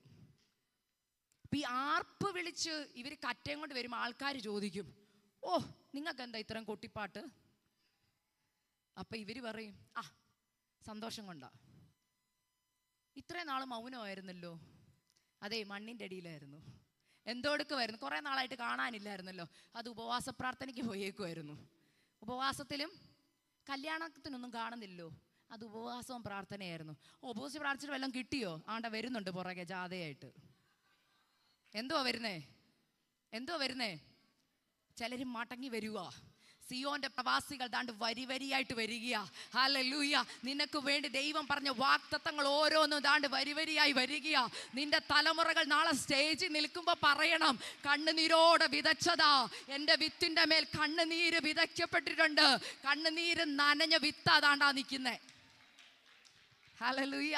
ശുശ്രൂഷ അനുഗ്രഹിക്കപ്പെടുമ്പോൾ ഓർത്തോണം, സഭ വളരുമ്പോൾ ഓർത്തോണം. ഞാൻ എപ്പോഴും പറയുന്നത്, വളരുന്ന സഭകളെ ഓർത്ത് ഞാൻ പറയുന്നൊരു കാര്യമാണ്. എല്ലാവരും വരും, പാടും, ആരാധിക്കും, കാര്യമൊക്കെ സത്യ. പക്ഷെ ഈ സഭയാകുന്ന വിത്തിൻ്റെ പുറത്ത് കണ്ണുനീരൊഴുക്കുന്നവർ ചുരുക്കമാണ്. പക്ഷെ ക്രെഡിറ്റ് എടുക്കാൻ ആർപ്പോടെ കൊയ്യുമ്പോൾ ഉണ്ടല്ലോ, എന്നാ വരവാന്നറിയാം എല്ലാവരും. അല്ലേ? ഇല്ലെന്ന് പറയരുത്, സത്യമാ. സാക്ഷ്യം പറയാൻ സമയം കൊടുത്താൽ പറയും, ഞാനായിരുന്നു സഭയ്ക്ക് വേണ്ടി അത് ചെയ്ത് ഇത് ചെയ്ത്. പക്ഷെ ഞാൻ എല്ലാവരോടും പറഞ്ഞൊരു, ഞാൻ ഞങ്ങളുടെ പപ്പായോട് എപ്പോഴും പറയും, ശരിക്കും ചോദിക്കേണ്ട ചോദ്യം സഭയ്ക്ക് വേണ്ടി അത് ചെയ്തോ, ഫാൻ മേടിച്ചോ, AC മേടിച്ചോ എന്നല്ല. ഈ സഭയ്ക്ക് വേണ്ടി വെളുപ്പിന് സമയങ്ങൾ എഴുന്നേറ്റിരുന്ന് കരഞ്ഞവർ എത്ര പേരുണ്ടെന്ന് ചോദിക്കണം. ശരിക്കും അവരാണ് സഭയ്ക്ക് മുതൽ മുടക്കിയവർ അല്ലേ? ഞങ്ങളുടെ ചർച്ചിൽ ഒരു അങ്കിളും ആൻറ്റിയും ഉണ്ട്. എല്ലാ ദിവസവും വെളുപ്പിനെ 4 മണിയാകുമ്പോൾ ഞങ്ങളുടെ ചർച്ചിൻ്റെ അകത്ത് വന്നവർ കണ്ണുനീരോടെ പ്രാർത്ഥിക്കുന്നുണ്ട് കേട്ടോ. ഞാൻ തുറന്നു പറയാം, അവരുടെ തലമുറകളൊക്കെ അനുഗ്രഹിക്കപ്പെടുവോ? അനുഗ്രഹിക്കപ്പെടുവോ? ദൈവരാജ്യത്തിന് വേണ്ടി കണ്ണുനീരൊഴുക്കുന്നവരെ ദൈവം കൈവിടുവോ? ദൈവമക്കളെ, നിങ്ങളുടെ തലമുറകൾ അനുഗ്രഹിക്കപ്പെടണമെങ്കിൽ ഒരു സീക്രട്ട് ഞാൻ പറഞ്ഞു തരാം. സഭയ്ക്ക് വേണ്ടി കണ്ണുനീരൊഴിക്കാൻ മതി, ആത്മാക്കൾക്ക് വേണ്ടി കണ്ണുനീരൊഴിക്കാൻ മതി. പലര് പറയുന്ന ഒരു വാക്കാണ് ഹല്ലേലൂയ, ഹല്ലേലൂയ, കൊയ്ത്ത് വളരെ വേലക്കാരോ ചുരുക്കം. എല്ലാവരും കൊയ്യാൻ റെഡിയാ, ശുശ്രൂഷകരൊക്കെ റെഡിയാ അല്ലേ? കൊയ്യാൻ റെഡിയാ. എനിക്കും ഇഷ്ടമാണ് കൊയ്യാൻ. എല്ലാവരുടെയും കയ്യിൽ എന്താ ശരിക്കും ഇരിക്കുന്നറിയോ? അരിവാള്. ഇപ്പം കൊയ്യാൻ പോവാം. പക്ഷെ കഴിഞ്ഞ ഇടയ്ക്ക് ഞാൻ ചിന്തിച്ച ഒരു ചോദ്യമാണ്, എന്നോട് തന്നെ ഞാൻ ചോദിച്ചിട്ട് ദൈവസന്നിധിയിൽ പാപം ഏറ്റു പറഞ്ഞ അല്ലെങ്കിൽ തെറ്റ് പറ്റിപ്പോയെന്ന് കരഞ്ഞ ഒരു ഭാഗം ഞാൻ പറയട്ടെ. ഒരു ദിവസം ഞാനിത് പറഞ്ഞു, കർത്താവേ ഞാൻ കൊയ്യാൻ റെഡിയാ, വേലക്കാര് ചുരുക്കം, ഞാൻ പോയി അങ്ങോട്ട് കൊയ്യട്ടെ. അപ്പം കർത്താവ് ചോദിച്ചു, കൊയ്യാൻ റെഡിയാ, അവിടെ നിൽക്കും, ഒരു മിനിറ്റ്, ഒരു ക്വസ്റ്റ്യൻ ചോദിക്കട്ടെ. ഈ കൊയ്യാൻ പോകുന്ന ഇത്രയും അല്ലെങ്കിൽ കറ്റയ്ക്ക് വേണ്ടി നീ കരഞ്ഞിട്ടുണ്ടോ? കരഞ്ഞിട്ടുണ്ടോ? ഇല്ല. ഞാൻ സത്യസന്ധമായിട്ട് നിങ്ങളുടെ മുമ്പിൽ നിന്ന് പറയട്ടെ, ദൈവാലയത്തിൽ നിന്ന് പറയുക, ദൈവസന്നിധിയിൽ നിന്ന് പറയുക. എന്നോട് നിങ്ങൾ ചോദിക്കുക, സിസ്റ്ററെ ആത്മാക്കളുടെ വിടുതലിന് വേണ്ടി കണ്ണുനീരോടുകൂടെ പ്രാർത്ഥിച്ചിട്ടുണ്ടോ എന്ന് ചോദിച്ചാൽ ഞാൻ പറയും, ഞാൻ ഇന്ന് വരെ പ്രാർത്ഥിച്ചിട്ടില്ല. ഇപ്പം നിങ്ങൾ ചോദിക്കുക, സിസ്റ്റർ പിന്നെ എന്തിനു വേണ്ടിയാണ് കണ്ണുനീരോടെ പ്രാർത്ഥിക്കുന്നത്? എൻ്റെ ഭർത്താവിനും എൻ്റെ മക്കൾക്കും വേണ്ടി. അല്ലാത്തടത്ത് നിങ്ങളുടെ കണ്ണുനീര് വരുമോ? പറ, സത്യം പറ. നിങ്ങളുടെ കണ്ണീന്ന് ഒരു കണ്ണുനീര് പുറത്തു വരണമെങ്കിൽ ആരെ തൊടണം? എൻ്റെ വത്തെ തൊടണം. എൻ്റെ ഭർത്താവ്, എൻ്റെ മക്കൾ, എൻ്റെ വീട്ടുകാർ. അപ്പം ഞാൻ കരയും. സഭയിൽ ഇപ്പം ആത്മാക്കൾ വന്നില്ലെങ്കിൽ എനിക്കെന്താ? എൻ്റെ ചുറ്റുമുള്ളവർ വിടുവിക്കപ്പെട്ടില്ലെങ്കിൽ എനിക്കെന്താ? ഞാനൊരു കാര്യം പറയാം, സഭയിൽ ആത്മാക്കൾ വരണമേ വരണമേ എന്ന് ഹല്ലേലൂയ പ്രാർത്ഥിക്കുന്നതിനോടൊപ്പം ഓരോ തുള്ളി കണ്ണുനീരും നിങ്ങൾ ഈ ദേശത്തിന് വേണ്ടി ഹല്ലേലൂയ ഒഴുക്കണം ദൈവമക്കളെ. നിങ്ങൾ ചില സമയങ്ങളിലെങ്കിലും വെളുപ്പിൻ്റെ സമയങ്ങൾ, ഇപ്പം എല്ലാവരും ജോഗിങ്ങിന് പോകുന്നവരാ ഞാൻ കണ്ടിട്ടുണ്ട്. ഞാൻ എയർപോർട്ടിൽ നിന്ന് വരുന്ന വഴിക്കുണ്ട്, എല്ലാം 4:30 ആകുമ്പം ആൻറ്റിമാരൊക്കെ തലേ ക്യാപ്പ് ഇട്ടുകൊണ്ട് നടക്കാൻ പോകുന്നു, ഷൂ ഇട്ടുണ്ട്. അപ്പം ഞാൻ പെട്ടെന്ന് ഒരു ദിവസം ഞാനിങ്ങനെ ഓർത്തു, കർത്താവേ ഈ പോകുന്നതിൽ ആരെങ്കിലും വിശ്വാസികൾ ഉണ്ടായിരുന്നെങ്കിൽ നല്ലതായിരുന്നു. എന്തിനാണെന്നറിയോ? വെളുപ്പിനെ ഓരോ വീടിന് നേരെ കൈ ഉയർത്തിയിട്ട് പറയണം, കർത്താവേ ഈ വീട്ടിലുള്ളവർ വിടുവിക്കപ്പെടണം, കർത്താവേ ഈ വീട്ടിലുള്ള ആത്മാക്കൾ രക്ഷിക്കപ്പെടണം, കർത്താവേ ഈ വീട്ടിലുള്ളവർ ഹല്ലേലൂയ പുറത്തു വരണം അപ്പാ, അവർ കടന്നു പോകുന്ന ശോധനകളുടെ നടുവിൽ നിന്ന് അവരെ പുറത്തു കൊണ്ടുവരണം എന്ന് പ്രാർത്ഥിക്കണം. ഞാൻ പറയട്ടെ, നമ്മൾ പ്രാർത്ഥിക്കാത്തതിൻ്റെ കാര്യം എന്നറിയോ? നമ്മൾ സ്വാർത്ഥരാ. ഞാൻ എപ്പോഴും പറയുന്നതായിരിക്കും, ആത്മീക സ്വാർത്ഥത ഇന്ന് നമ്മളിലുണ്ട്. തിമത്തിയോസിൻ്റെ ലേഖനത്തിനകത്തൊരു വാക്യമുണ്ട്, അന്ത്യകാലത്ത് ദുർഘട സമയം വരുമെന്നും നിങ്ങൾക്കറിയാം. അതിനകത്ത് പറയുന്നൊരു വാക്കുണ്ട്, മനുഷ്യർ. അതാരെക്കുറിച്ചാണ് പറഞ്ഞേക്കുന്നത്? പറ. എല്ലാവരും വിചാരം അത് പുറത്തുള്ളവരെ കുറിച്ചല്ല. കൈ നെഞ്ചത്തോട്ട് വെച്ചേ, കർത്താവേ അത് എന്നെ കുറിച്ചാ. കാരണം ഞാൻ ആരാ? സ്വസ്നേഹി. ഞാൻ എന്നെയും എൻ്റെ കുടുംബത്തെ സ്നേഹിച്ചതിന് ശേഷം സഭ സ്നേഹിക്കാറുള്ളൂ. എൻ്റെ കുടുംബത്തെ സ്നേഹിച്ചതിന് ശേഷം ഞാൻ ദേശത്തെ സ്നേഹിക്കാറുള്ളൂ. അങ്ങനെയുള്ളവരുടെ സഭയിൽ എന്ത് വരും? ആത്മാക്കൾ വരുമോ? എന്നാൽ വരും. എവിടാണെന്നറിയോ? ഹല്ലേലൂയ, ചർച്ച് തുടങ്ങുന്നതിന് മുമ്പ് അല്ലെങ്കിൽ ശനിയാഴ്ച രാത്രികളിൽ ഇവിടെ അങ്ങോട്ട് മുട്ടയിലിരിക്കണം, അല്ലെങ്കിൽ ഡെഡിക്കേറ്റ് ചെയ്യണം സമയം. സിസ്റ്ററെ സമയമില്ലെന്ന് പറയുന്നവർ സമയം കണ്ടെത്തി ദേശത്തിന് വേണ്ടി കരയണം ദൈവമക്കളെ. നിങ്ങളുടെ കൊണ്ട് കണ്ണുനീർ. പണ്ടത്തെ അപ്പച്ചന്മാരും അമ്മച്ചിമാരും അങ്ങനെയാ സഭ പണിതത്. ഹല്ലേലൂയ, ഞാൻ കേട്ടിട്ടുണ്ട് അരീപ്രമ്പിൽ, എൻ്റെ പപ്പാടെ ദേശത്തൊക്കെ ഞാൻ കേട്ടിട്ടുണ്ട്, അമ്മച്ചിമാർ വെളുപ്പിന് ഹല്ലേലൂയ എഴുന്നേറ്റ് ഹല്ലേലൂയ ദേശത്തിൽ ഓരോ ഭവനങ്ങളിൽ കൂടെ നടന്നിട്ട് അവർ കണ്ണുനീരോടെ പ്രാർത്ഥിക്കും, ട്രാക്റ്റ് കൊടുത്ത് പ്രാർത്ഥിക്കും. അവരുടെ കണ്ണുനീര് വേണ്ട എല്ലാ ഭവനങ്ങളും ഇന്ന് കർത്താവിന് വേണ്ടി നിൽക്കുന്ന ഭവനങ്ങളാ. ഇന്ന് നമ്മളാകെ ചെയ്യുന്ന ഫോണിൽ കൂടെ വാട്സപ്പിലിടും, പ്രാർത്ഥിക്കാം, ദേശത്തിന് വേണ്ടി പ്രാർത്ഥിക്കാം. ആരെങ്കിലും ഒരാൾ പ്രാർത്ഥിച്ച് ആ പ്രാർത്ഥന കേട്ടിട്ടുണ്ടോ? ഞാൻ സത്യസന്ധമായിട്ട് പറയട്ടെ, നമ്മുടെ ആ പ്രാർത്ഥന സ്വർഗത്തിലെത്തുവോ? ഇല്ല. സത്യം. ഞാൻ പെട്ടെന്നൊരു വാക്ക് പറഞ്ഞ് നിർത്തുക കേട്ടോ. ഞാൻ കഴിഞ്ഞ ദിവസം ഒരിടത്ത് പറഞ്ഞേ, പരിശുദ്ധാത്മാവ് ചെയ്യുന്ന ഏറ്റവും വലിയ കാര്യം നമ്മളെ പറഞ്ഞിരിക്കുന്നത് എന്താ? നമ്മുടെ ബലഹീനതയിൽ നമുക്ക് തുണ നൽകും. ഞാൻ അതിനൊരു എക്സ്പ്ലനേഷൻ കൊടുത്തു ഈ ഇടയ്ക്ക് ഒരിടത്ത്. എല്ലാവരും അത് അംഗീകരിക്കുമോ അറിയത്തില്ല. ഞാൻ പറയും, ഹോളി സ്പിരിറ്റിൻ്റെ ഏറ്റവും വലിയ ജോലി എന്താണെന്നറിയാമോ? എഡിറ്റിംഗ് ആണ്. എന്തുവാ? എഡിറ്റിംഗ് ചെയ്യുന്നവരൊക്കെ ഉണ്ടെങ്കിൽ മനസ്സിലാവും എന്താ എഡിറ്റിംഗ്. സിസ്റ്റർ എന്തായാലും ചെയ്യുന്നുണ്ടായിരിക്കുമല്ലോ എഡിറ്റിംഗ്. ഒരു വീഡിയോ അപ്ലോഡ് ചെയ്യുന്നതിന് മുമ്പ് എന്ത് ചെയ്യും? എഡിറ്റ് ചെയ്യും. എഡിറ്റ് ചെയ്തില്ലെങ്കിൽ ചിലതൊക്കെ പുറത്ത്. ഞാൻ പറയട്ടെ, പരിശുദ്ധാത്മാവ് എന്തുകൊണ്ടാണ് ഞാൻ പറഞ്ഞ എഡിറ്റിംഗ് ചെയ്യുന്ന പറഞ്ഞാൽ മനസ്സിലായോ?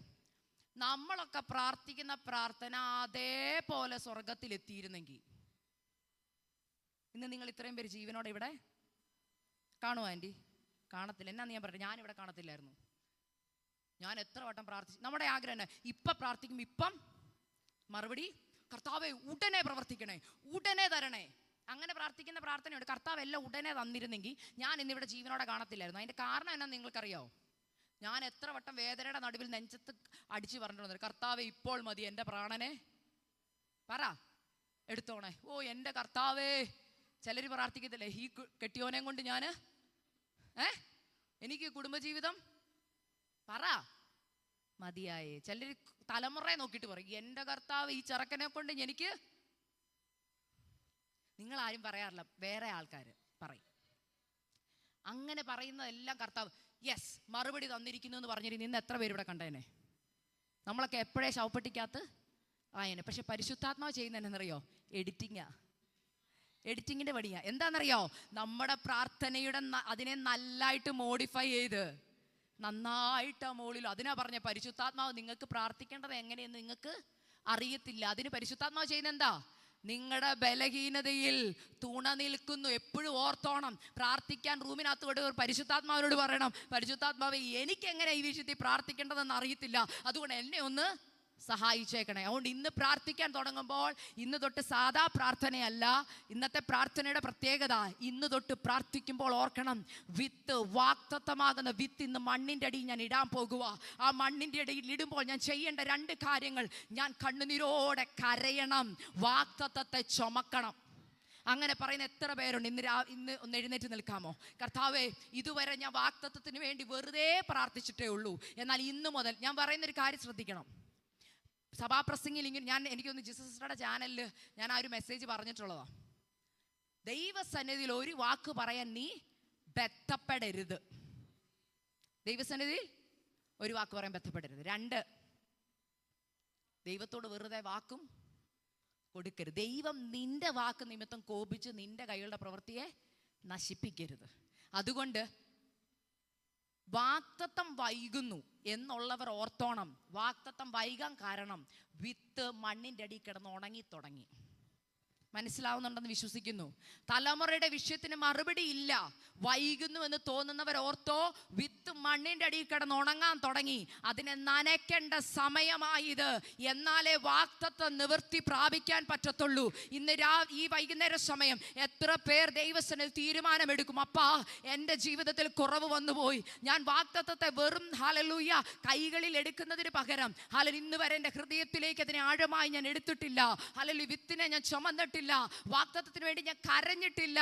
ഇന്ന് മുതൽ കർത്താവേ ആത്മാവിൽ വിത്തിനു വേണ്ടി കരയുവാൻ, വാക്തത്വത്തിന് വേണ്ടി കരയുവാൻ, വാക്തത്വ നിവർത്തീകരണത്തിന് വേണ്ടി കരയുവാൻ. അതിനകത്ത് ഞാൻ പറഞ്ഞ വാക്തത്വം അറിയാലോ, നിന്റെ തലമുറ നിന്റെ വാക്തത്വമാ, കൊച്ചുമക്കൾ വാക്തത്വമാ, ശുശ്രൂഷ വാക്തത്വമാ, കുടുംബജീവിതം വാക്തത്വമാ.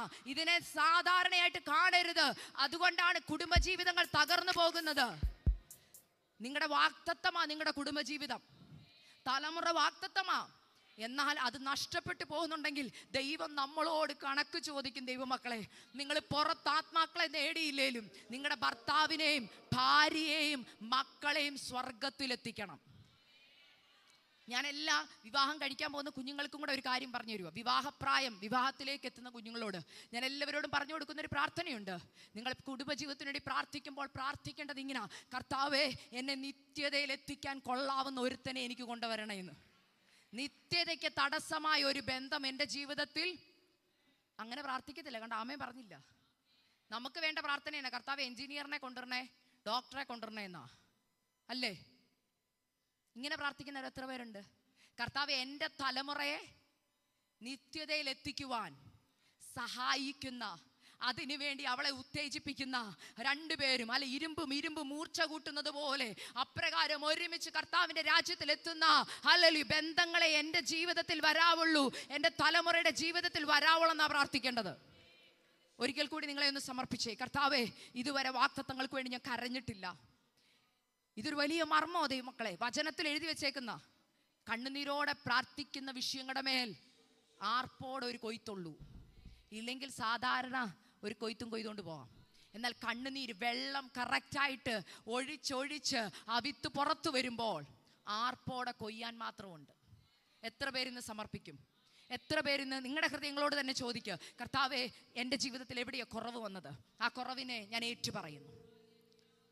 നിങ്ങളുടെ ജീവിതത്തിൽ കുറവ് വന്നിട്ടുണ്ടെങ്കിൽ, ദേശത്തിന് വേണ്ടി കരയുന്നില്ലെങ്കിൽ, സഭയ്ക്ക് വേണ്ടി കരയുന്നില്ലെങ്കിൽ, കുടുംബത്തിന് വേണ്ടി കരയുന്നില്ലെങ്കിൽ, ഓർക്കണം, കർത്താവേ, എൻ്റെ ജീവിതത്തിൽ തെറ്റ് വന്നുപോയി, ഞാൻ കരയാൻ തയ്യാറാ. എൻ്റെ ജീവിതത്തിൽ മറ്റുള്ളവർ കുത്തുമ്പോൾ ഞാൻ അതിനെ തെറ്റിദ്ധരിച്ചു. എന്നാൽ ആ കുത്ത് എന്തിനു വേണ്ടിയുള്ളതാ? ഞാൻ കരയാനുള്ളതാ. ഞാൻ കരയാൻ തയ്യാറാപ്പാ. എൻ്റെ വിത്ത് ഈ ദിവസങ്ങളിൽ കിളിർക്കണം. ഞാനൊരു കാര്യം പറയാം, 2026 ആരംഭത്തിൽ നിങ്ങൾ കരഞ്ഞാൽ 2026 അവസാനം ഒരു കൊയ്ത്തുണ്ട്. ഒരു കൊയ്ത്തുണ്ട്. 2026 അവസാനം സഭയിൽ ഒരു കൊയ്ത്തുണ്ട്, ദേശത്തിലൊരു കൊയ്ത്തുണ്ട്. അതിന് നമ്മൾ ചെയ്യേണ്ടത് വലിയ വലിയ കാര്യങ്ങളെക്കാൾ ഉപരി മുറി അടച്ച് അകത്ത് കണ്ണുനീരൊഴുക്കണം. കുടുംബത്തിനകത്ത് ചിലരുടെ മടങ്ങി വരവ്. പരിശുദ്ധാത്മാവ് എന്നോട് ഇന്ന് ഈ സഭയ്ക്ക് വേണ്ടി പ്രാർത്ഥിച്ച് പറഞ്ഞൊരു കാര്യമാ, ചില പ്രവാസികളെ മടക്കി വരുത്തും ദൈവം. ഹല്ലേലൂയ. അന്ധതയെ കിടക്കുന്ന ചില തലമുറകളെ ദൈവം മടക്കി വരുത്തും. ഹല്ലേലൂയ. കുടുംബത്തിൽ ഒറ്റയ്ക്ക് വിശ്വാസത്തിൽ ഇറങ്ങിയവരോട് പരിശുദ്ധാത്മാവ് പറയുക, പ്രവാസത്തിലായിരിക്കുന്ന, ഹല്ലേലൂയ, പാരമ്പര്യത്തിന്റെ പ്രവാസത്തിലായിരിക്കുന്ന ചിലതിനെ ദൈവം ഈ സമയം, ഹല്ലേലൂയ, 2026 പുറത്തു കൊണ്ടുവരും. അത് ഹല്ലേലൂയ നിങ്ങൾക്ക് സ്വപ്നം കാണുന്ന പോലത്തെ വിടുതലായിരിക്കും. സ്വപ്നം കാണുന്ന പോലത്തെ വിടുതൽ. അതിന് നമ്മൾ ചെയ്യേണ്ട ഒറ്റ കാര്യം ആ സങ്കീർത്തനത്തിൽ പറഞ്ഞേ,